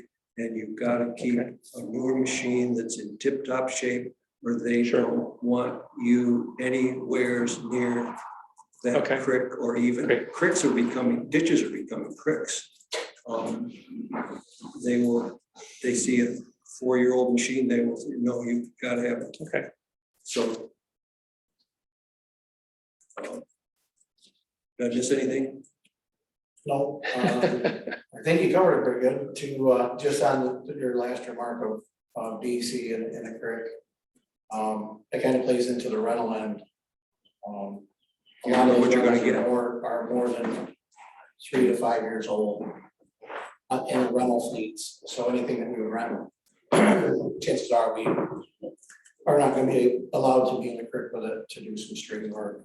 Running out of credit. So I mean, I want to offer an alternative view that I expressed last week and is consistent with what Don sent us earlier today. And it seemed like, thank you for the report last week. And, you know, you mentioned a few projects that need to happen. But a lot of these projects, you know, they require permitting and planning. Mm-hmm. And so if we rent, we can, you know, we can basically own the equipment only while the highway department needs to do that project. So if, you know, so I know there's an emergency project on Buffalo Road. There's an emergency project. You said municipalities will loan. No, that's not what we said. But I mean, like I mentioned earlier that I talked to the person at the city of Ithaca who said, you know, I don't know exactly what they have, but We didn't mention that to me earlier, so I don't even know. in the meeting tonight. So I'm just saying that, you know, doesn't the If you guys want to go as county, far as bidding these jobs out, then we better start an account to put some money in it. Because we cannot financially afford to bid every one of these jobs out. Yes, everything takes permits. that's not what I'm So- suggesting. I think it's great so to have it's- the highway department doing it. Right now, we're working on 3 emergency permits. Rayleigh Hill by far is the worst. The only thing that puts Buffalo Road ahead of it is the amount of traffic. So drive out to Rayleigh Hill, take a look at it. I've made mentions of these projects, so there's a 24-foot drop off Right. into a ravine into Shindagan Hollow. And the road is about as wide as that table. So. We have to do something to stabilize it. We don't You know, have the equipment to- I don't disagree that there are issues out there.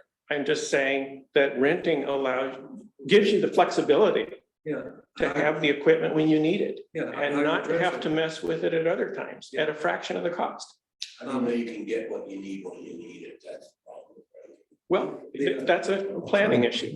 So you just plan. Well, that's kind of what I pointed out last time was, just because we need to rent it, doesn't mean we can rent it. I mean, Don had an excellent letter. But I'm trying, I think looking forward and issues that I see that we have coming down is going to require a piece of equipment somewhat similar to this. And I think that the ownership costs are a half of the other costs.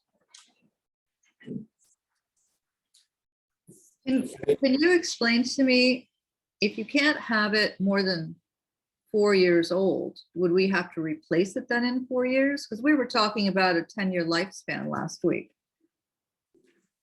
I was mentioning a 10, 15-year lifespan, but start doing the financial analysis. No, we've got to get onto this thing of, let's not get married to equipment. Let's, you've got an asset management and value plan, and look, we can sell this 4-year-old excavator for this, get another one on state bid at that, and or maybe, maybe the secondary market changes and no, you hang on to it for a while. But this is a real-time ongoing thing, and there's programs that can help us manage that asset and know what its value is, what its projected maintenance costs are, and try to minimize the expense to the town, the taxpayer, whatever, of how we, the work we need to do to keep the roads in shape that the public has come to expect. And maybe we keep that excavator 10 years, maybe we turn it in 3, but we don't get married to it. Our loader is a good example of what Cal's referring to. So our loader is it has the ability to be on a rotation of every year for X amount of dollars, and we're not talking hundreds of thousands of dollars, we're talking thousands, maybe $8,000, maybe $10,000 to rotate that one piece of equipment out every year. We never have the big ticket again. It comes down to that little payment. And if you look at the big picture of rotating everything out, we can replace multiple. When I say multiple, there's a potential to replace 10 pieces of equipment for what it would cost to buy that one piece of equipment the first time. And so, I mean, just rotating things out, there is the possibility of that with an excavator as well. Todd Schmidt is working on, let's get down the spreadsheet and the flow numbers. Here's what we're doing. Here's what we could be doing, and how do we get from here to there? Because we've been keeping equipment for a long time, putting a lot of repair costs into it. And, let's try to get out of that way of doing things and get to this. We've got a smaller crew. I'm proposing rental and borrowing and managing it that way. Yeah, That's it. and that's a fine, I just think there's a better way than that, and that's just keeping it. Can I ask a question, please? Can I ask Sure. a question? So I'm extremely excited to hear that this committee is going to be developing a logical and forward-looking replacement plan. And what I'd like to do is make sure that we keep the focus on that. My concern now is if we buy a new huge piece of equipment that doesn't fall within the economics of that plan. I mean, I'm still worried that we don't have the plan laid out to buy our next snowplow. And it would seem to me to be much more logical, especially at this particular moment, just to go rental. I mean, that we certainly need access to this piece of equipment. There's just no argument about that whatsoever. But especially for this year, until we get all this other stuff figured out, It makes a lot of sense to me to go rental, especially this year. That's right. We could, take care of these projects this year, and it's something we can consider down the line. Well, you tell me, you guys seem to be making this decision, so you tell me what you want me to do, because Okay. if I rent one, I'll be renting it until the snow flies. I don't have a choice. The only other choice I have is I have one other choice. And the town will end up suffering in the long run. Because I'm gonna use other funds to maybe procure this piece of equipment. So if I rent it for the summer, we're gonna be looking at about $20,000. At the end of the summer, we have absolutely nothing to show for our $20,000. We have all of the work that we accomplished with it. I didn't even cover the price of the work that has to be done. I haven't even said how much the cost of the stone is gonna be. I haven't said how much the cost of anything else is gonna be. And then we're gonna waste 20 grand on a rental fee. Well, Tim's saying it's the value of using that piece of equipment for a month or 2 months or whatever. That's what we get out of it. I've told you my opinion, and I'm the one that has to do the work, so I would think that would hold some kind of merit. So, Well, Bob, we're trying I to understand. make You it, said your opinion, I'm saying my opinion. okay? So What do you think of lease to own, lease payment instead of a rental payment? Is that, That's purchasing. That's purchasing. You mean a financing purchase? well, yeah, I mean, just, sometimes they call it rent to own, but it's, whatever it is. My impression- Go ahead. No, No, I think I mean, my impression of this conversation from last week was that this conversation about need is one thing, but my understanding was that what was going to be clarified between last week and this week was where $190,000 is going to come from for said new piece of equipment. Am I understanding that correctly? That was a big part of the discussion. So we're having this conversation, which is fine, but like, So I was it's gonna clarify. $190,000. So I'm Yeah. hearing 20,000 for rental, whatever the number are. This is not like you all know, I Yeah. speak up if it's like in my lane and I know what I'm talking about, and this is not one of those things, so I'm saying quiet, but what I understand is that this was like a financial conversation, and I'm not gonna get into like the use of a great all versus all these things, that's not my thing, but $20,000 for rental is not $190,000 for purchase. That's just a fundamental mathematical challenge. So I would suggest that we deal with that. Like there's lots of things I might really like to have, but like I can't have them all. Like I want you to have all that you need, but like we also need to prioritize what's what's realistic. And so that's my. So we also talked about fund balance. So we went from ARPA money to fund balance money. So the question was, what is the fund balance number? So the fund balance number is now what? Around 600. Around 600, or is it 600 or 600. 650? Yep. So correct me if I'm wrong, that's a pretty healthy fund balance number. Yeah, that's what I stated. It is, but it's a matter of, it's a fiscal question of how we use our funds. So I'm just saying, I think we should consider, I think it would be prudent to consider sort of a leasing and borrowing if that's possible. Maybe it's Let's not. take borrowing right now because it's not. You can't count on borrowing. Probably.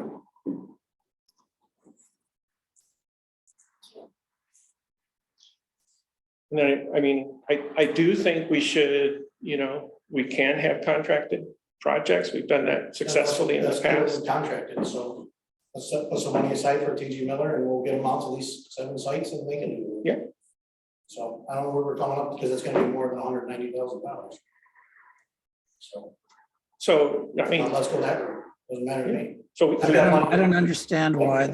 don't understand why that's an either or. We don't have to contract out Right, to use a piece of rental equipment. Isn't that right? I mean, that doesn't involve contracting out to somebody else to do the job.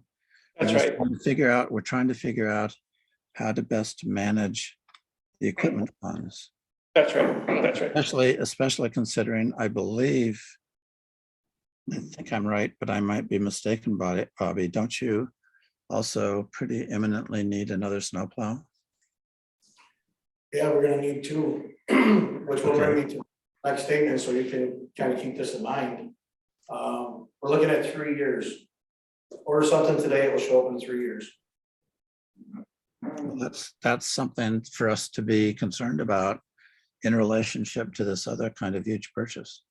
If we can, if in the short term, we can make do with the rental and get the work done, and then preserve our ability to be flexible for the snowplows, which we use all year round.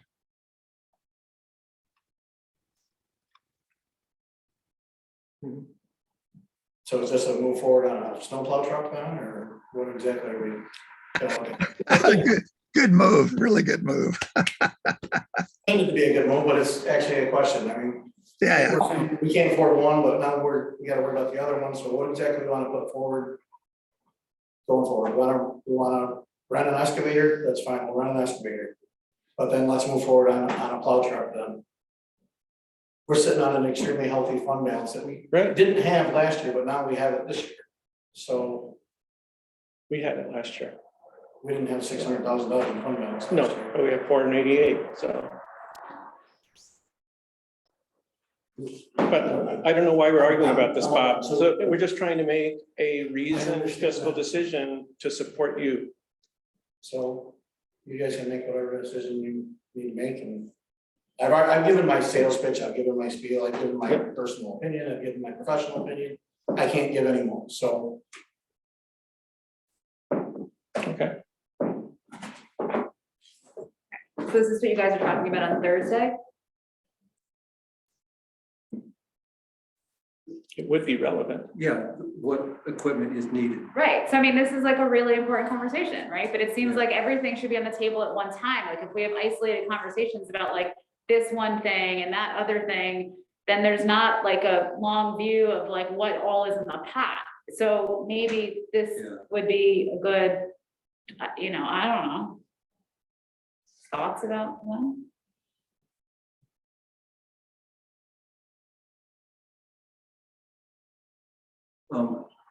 I hear that we're all in agreement that an excavator is a needed piece of equipment for Bob. It's just how he acquires it, by rental or by ownership. Sure.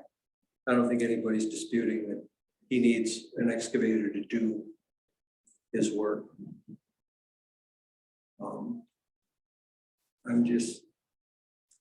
I think, and the discussions we've had, the limited discussions we've had so far in the capital planning committee, we feel that ownership there's this big number up front. But over the life cycle of this machine, it's much cheaper to keep equipment new, turned over, have it there to use it to get the work done, rather than, oh, yeah, you can have, we've got the machine you need, it'll be available in 3 weeks. We can let you have it for 2 weeks, and then we gotta have it back. And oh, by the way, we're working down here, and the DEC says, no, that machine's not acceptable to us. And it's, maybe they aren't huge issues, but we're trying to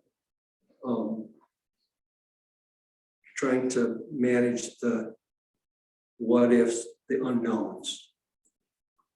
And, the numbers scare me. There's nobody better with the numbers than Todd Schmidt. And I don't mean to just, you've got a very good handle on the towns too. But I guess my question about, is, not every piece of equipment is used on an everyday basis. Right. And it seems like an excavator is something that used for these creek projects when they come up. And what we, and they've been sporadic in the past. We have a bunch of them stacked up now. But it's a Well, We're just talking about creek work. Yeah, it's I have a, other jobs that actually don't. it's a very key emergency piece of equipment. Something, and specific examples. Some trees come down and plug a culvert that's starting to flood the road. An excavator, you can, three guys are gonna be running like hell to get it on the flatbed down there, but they can reach in, grab that stuff. It ain't gonna be pretty, pick it out. And that has happened in this town, and not just once. And what I see, How is that handled, since we didn't have an excavator in an emergency situations? How is it handled?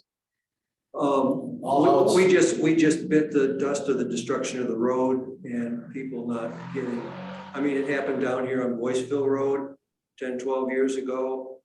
It happened here on Creamery Road, it's happened down in Speedsville, it's happened on Buffalo Road in front of Delaware. Yeah, I'm not saying it didn't happen. I'm just wondering, where did we get an excavator to get stuff out? Did we borrow one? Did we rent one? How did we deal with the situation?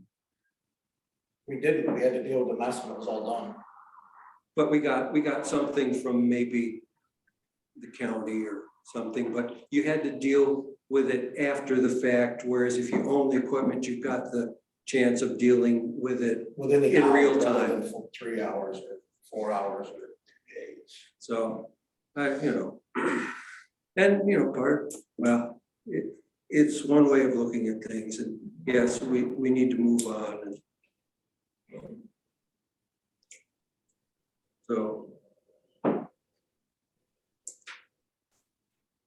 So if it's an emergency situation, do you not contact the DEC?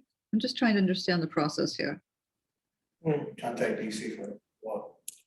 well, suppose, what would you, if we'd had a bad storm in Boyceville Road, bridge was plugged up and water was starting to come up, what would be your, I don't have to call anybody, I can unplug it. okay, is that the kind of thing you're asking, Kate? I thought we had to get the DEC to do anything, but I guess if it's an emergency, we don't. I don't For know. that kind of emergency, we don't. If you waited for DC, it would take you a week, and by then, That's what I figured. tenant two would be gone, so. Perfect example last year was Burns Road. We lost a section of that road. Yes, we own a grade L, we drive the grade L out to unplug this pipe. The grade L can't physically reach it because it doesn't bend in the middle. So we can't scoop anything up, we can't grab anything. And we lost a whole layer of blacktop. Because we didn't have that. I had to call the county. Wait for them to get a hold of a guy, wait for 2 guys to show up, wait for 2 guys to load it, wait for 2 guys to get it out, and it was hours and hours before they got there. And we almost lost the whole road. Or what was the cash flow on the Central Chapel Road project last year? The county came out with 2 or 3 excavators, or was it just one? Just one. I mean, what did it, how was that handled? Was that a kind of in kind, so then you did some work for them, or It's did in we just? kind, and we still kindly owe them a lot of work. Okay, So we haven't repaid that debt as of yet. okay. So is that kind of an outstanding debt, kind of like on your own personal books? It's a- Okay, I owe It's that. a gentleman's agreement. Yeah, that's what They're I, not gonna come after us for money or anything like No. that, but, they expect help in return, so. I don't know when that is, but when they call and say they need help, you I really, rearrange my schedule and I make sure that I get guys. you go help, you return the favor. Right. That was a basic project, it wasn't an emergency project, so to say. We were able to, it was kind of stretched out. So Wouldn't it have cost you a lot less in time and labor or whatever if you'd had I mean, just looking back at the history as supposing you'd just been able to do that yourself or not. right, to be honest, we could have done it ourselves probably years ago if we crawled down there and pulled a tree in, because that's what caused it all.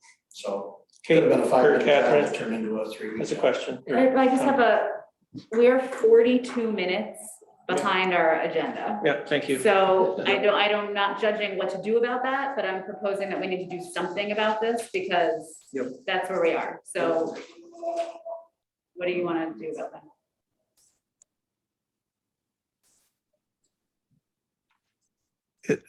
I assume that Bobby would like a decision one way or the other tonight. Is that correct, Bobby? Yeah, because it affects the direction that I'm going, so. Right. So I would make a resolution that for the summer of 2022, we rent the excavator. We return to this issue of purchase once we have the entire spectrum of equipment purchases laid out by this committee so that we can understand the entire spectrum. And then we revisit purchase at that time.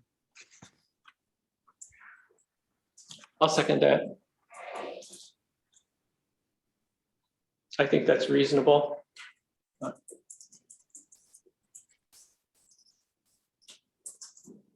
That's, Shall we vote? is that, can you make that work, Bob? I'm sure. Already, like I said, I've already said my. Okay. Giving my personal. Okay, So great. So shall we call for a vote? Okay. So all in favor, say aye. Aye. Aye. Aye. Nay. And all opposed? Okay. One opposed, 4 in favor. So thank you. Thanks, Bob.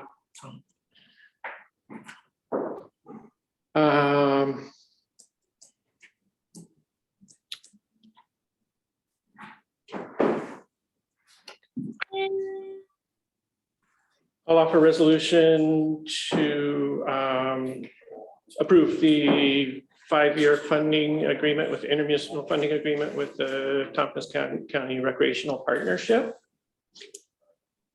I'll second that.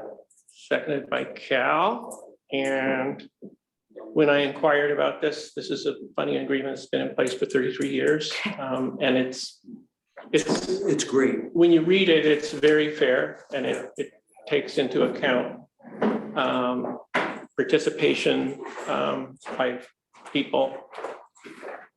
So in your community, by children in your community, and the proportion of residents in this Ithaca City School District, and it just seems very fair. So Yep. I think it's great. Yep. Who doesn't love recreation? I don't think there's any disagreement. Are you in favor of this, Kate? Oh, yes. Okay. With no further discussion, I'll call for a vote. All in favor, say aye. Aye. Aye. Great, thank you. Opposed? Great.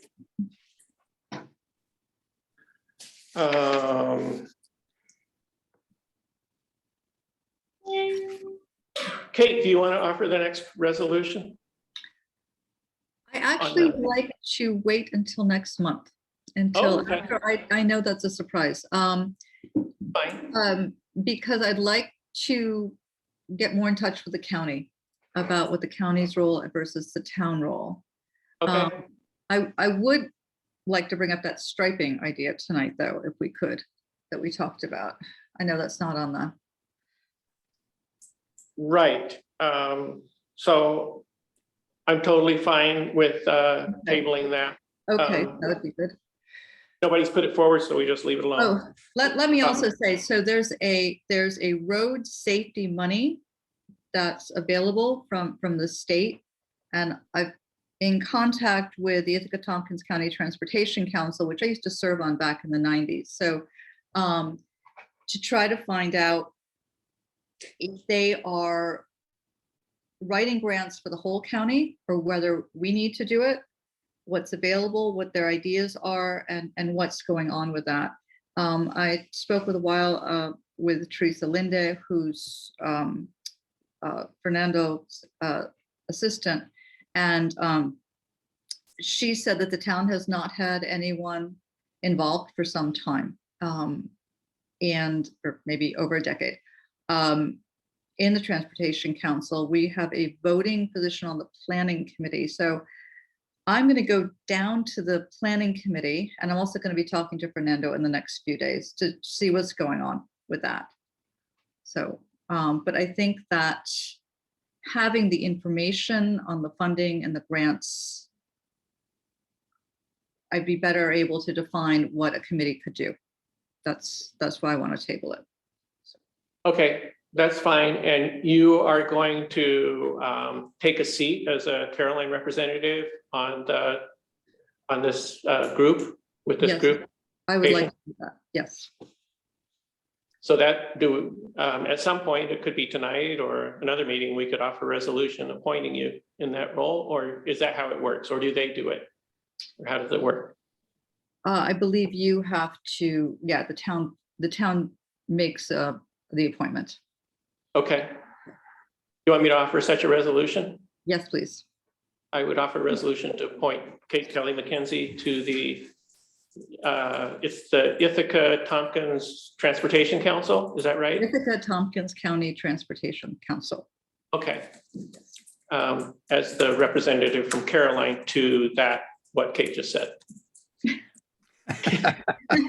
ITCT, yeah. Yeah, that's So, great. A I'll second. that. Cal seconded that. Any further discussion?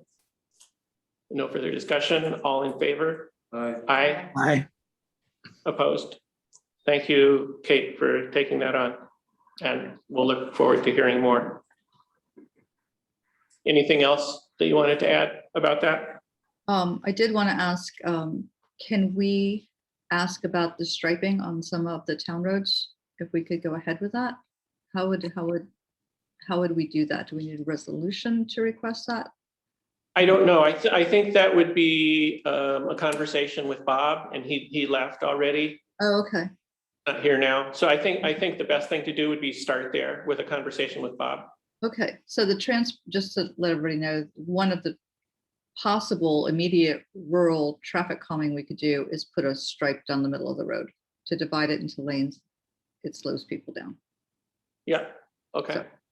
Really? That's interesting. Yeah, it's a huge safety thing. Just too many of our roads don't have a stripe down where they've lost it and it's gotten faded out. Yeah, I mean, Yeah. it's just like whatever we can do to. We get a big paintbrush, put it on the excavator. There you go.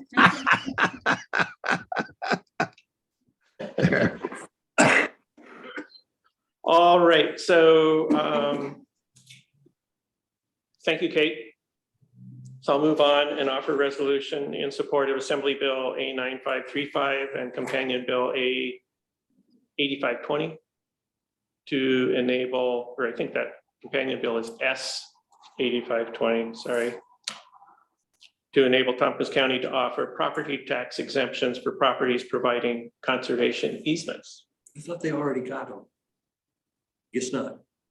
I don't think so. Mark, did you say that's AS I think 520? the second one should be, because it's a Senate bill, would be S 8520. Property tax exemptions or preference reductions. Yeah, I mean, property, they shouldn't be exempt. well, it's not, none of the exemptions are total. You know, like Yeah, well, I know. when Jay talked to us, none of them Yeah. are just exempt. So, but they Yeah. call them property tax exemptions, they're No, partial. Yeah, but it just seems like a misnomer, like we talk about ag So- exemptions, and it's not an exemption, it's just a reduction. Right, And it's just, words matter. yeah, but everybody's using this I word, know, so I'm but they're sticking with wrong. it. So. Aren't they? So, I mean, it's not an exemption, it's a reduction. so, anyway, I mean, I think this is really relevant to some of the conversations that Yeah. we've had around here, and that my understanding is this came to the forefront because Danby went to the whole process of working with the state to get approval to And do people this. have already So, gone to all work, and they want to put their property into a conservation thing, and then just want to tax them off. You need a second, Mark, on this? I think I might. I'll second it. So Tim got the second again. He's just lurking, getting them. Yeah, And I just want to keep the thing moving. Keep things moving. so if we have no further comments, I'll call for a vote. So all in favor, say aye. Aye. Opposed? Great, thanks, everybody. So you're just gonna send in a letter? Supporting. Yeah, I got to send a letter to Anna Kellis and, yeah. And I did want to circle back. I brought it up last week and there were some good questions. I emailed Greg Potter, who's the director of IT at the county, about this. He said, you know, right now, assignment, and Brian can probably chime in here more knowledgeably, but the municipalities take the lead on assigning addresses, and the county does assist through their department, but and nothing has been put forward yet. They're just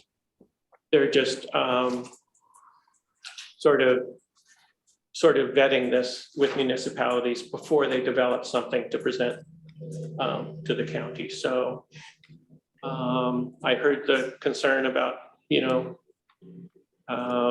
being sure that the county's aware of local conditions, let's say. I think that's a good point. I'm certainly strongly in favor of this, given at least one mess I've seen, because the addresses were done within each municipality, and then when the roads come together, there's nothing left. Ran out of numbers.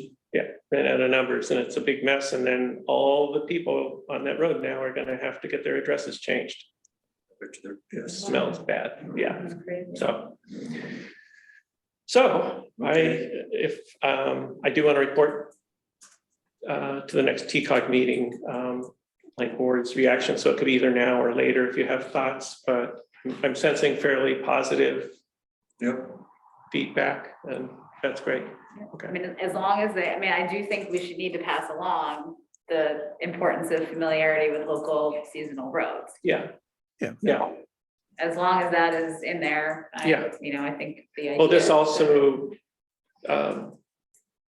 you know, at the same time brings forth for our benefit, and for my own clarifying the issues with seasonal minimum maintenance roads, because it's not easy. I can tell you that. No, it's not a small thing. It's not easy. So. That is my only concern, which is a concern. Understood, yeah. Great. So does somebody have to make a resolution? No, I'm not seeking a resolution. This is just informal feedback, so thank you. Yeah.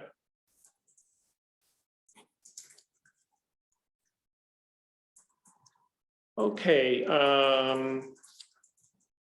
Approval of the minutes of May 4th. Does anybody have comments or feedback for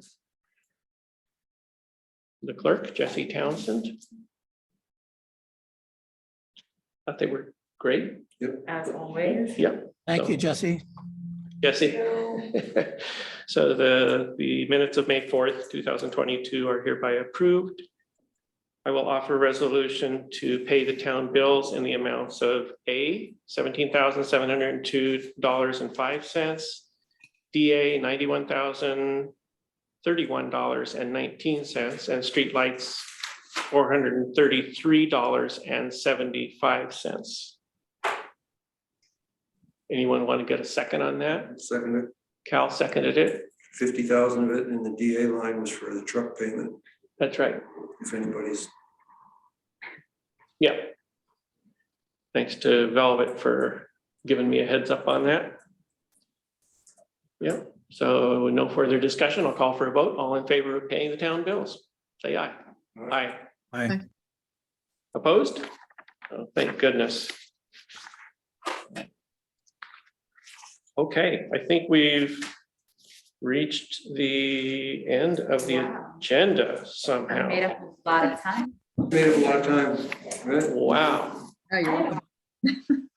There's a question. Go ahead. So, I don't know if we're in the right place, I hope so, because we should have said it a long time. Sure. So we put a proposal a while ago to see if we can maybe rent the fire station for a diner, I'm and I sorry. didn't get no answer back. Oh, from Slaterville? Right here, yeah. Who did you contact? Who did you send it to? We did a proposal over someone's email and we Oh, dropped my it off. goodness. And it was supposed to be done a couple months ago. We hadn't heard nothing yet. If you send it to the, well, I don't know, I would have noticed it though. Can you start again Sorry, Gail, you can't hear me. and talk a little slower? So Thank a you. couple months ago, we put a proposal in about running the fire station as a diner, because I think our community could use it. So there's nothing here besides you gotta go all the way to Richford, to get a meal.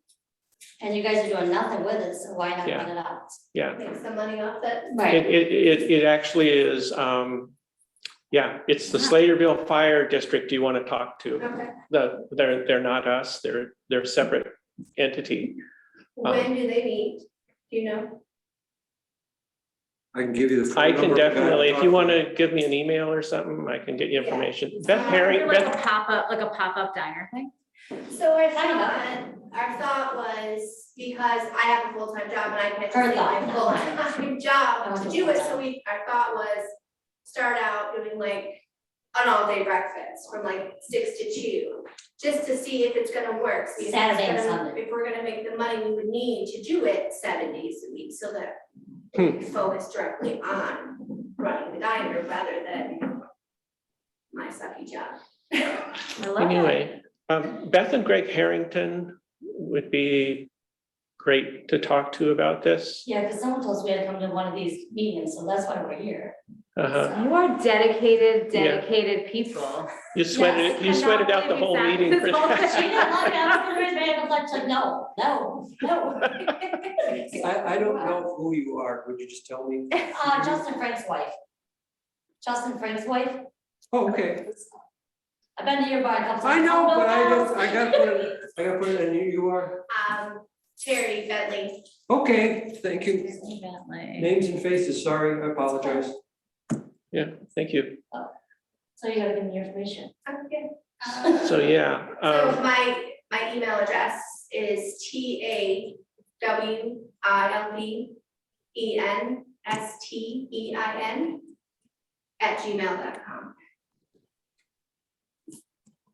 And Kelly, Did you get give us that? the numbers. You too, got, that did would you help. get it? I got it. Thank you. If you could give us the numbers too, that would help. For Sladeville, yeah. Great. Yeah, I mean, it's just sitting over there, why not It's make Greg some and money Beth. off of that? and, Greg and and Beth, right? Jesse's a good contact for all this. She can definitely. What's that? Greg and Beth. Greg and Beth, yeah. Yeah. Wow, intriguing idea. Yeah, I think it would be good for here, I really do. You don't have to drive to Ithaca or to Richmond to get a meal. And half the time you can't even get in there because there's so bad. Yeah. I'm I stoked. want over for full time, she wants to do weekends. Well, I gotta make sure it's gonna work, you know, What do you want? I didn't want to get Great. It's gonna work. I'm on shorty. All right, I'm Oh, gonna I actually, gotta give. I'm gonna adjourn the meeting now. And thank everybody for coming and some people for waiting a really long time to talk to Wow, us. We were so. like really got a prize. Like, I can't believe, I was like, wow, they're just really excited about, Yeah, because I don't have a clue of half the stuff you guys are talking about. Thank you, guys. Thank you. Do you know how Yeah. much we know about running restaurants? Yeah, exactly. Yeah, we used to run the one in Richford. You did? Yes. Wow, really? My Aunt Jody owned it. She just paid for the stuff and we ran it. Wow. Very cool. That's what we've done pretty much our whole life is cook and run stuff, so. We just want something of our home, we don't want to work for somebody else. Oh, for the adjourn? Awesome. Oh, okay. Thank you, guys. Have a good night. Thanks. Thank Good night. you. Now I'm gonna force someone to give me a second on the adjournment. Oh, second. Seconded by Catherine. Are we still Discussion, all in recording? favor? Yes. Aye. Aye. Bye. All right. Good night, everybody. Thanks. Night. We're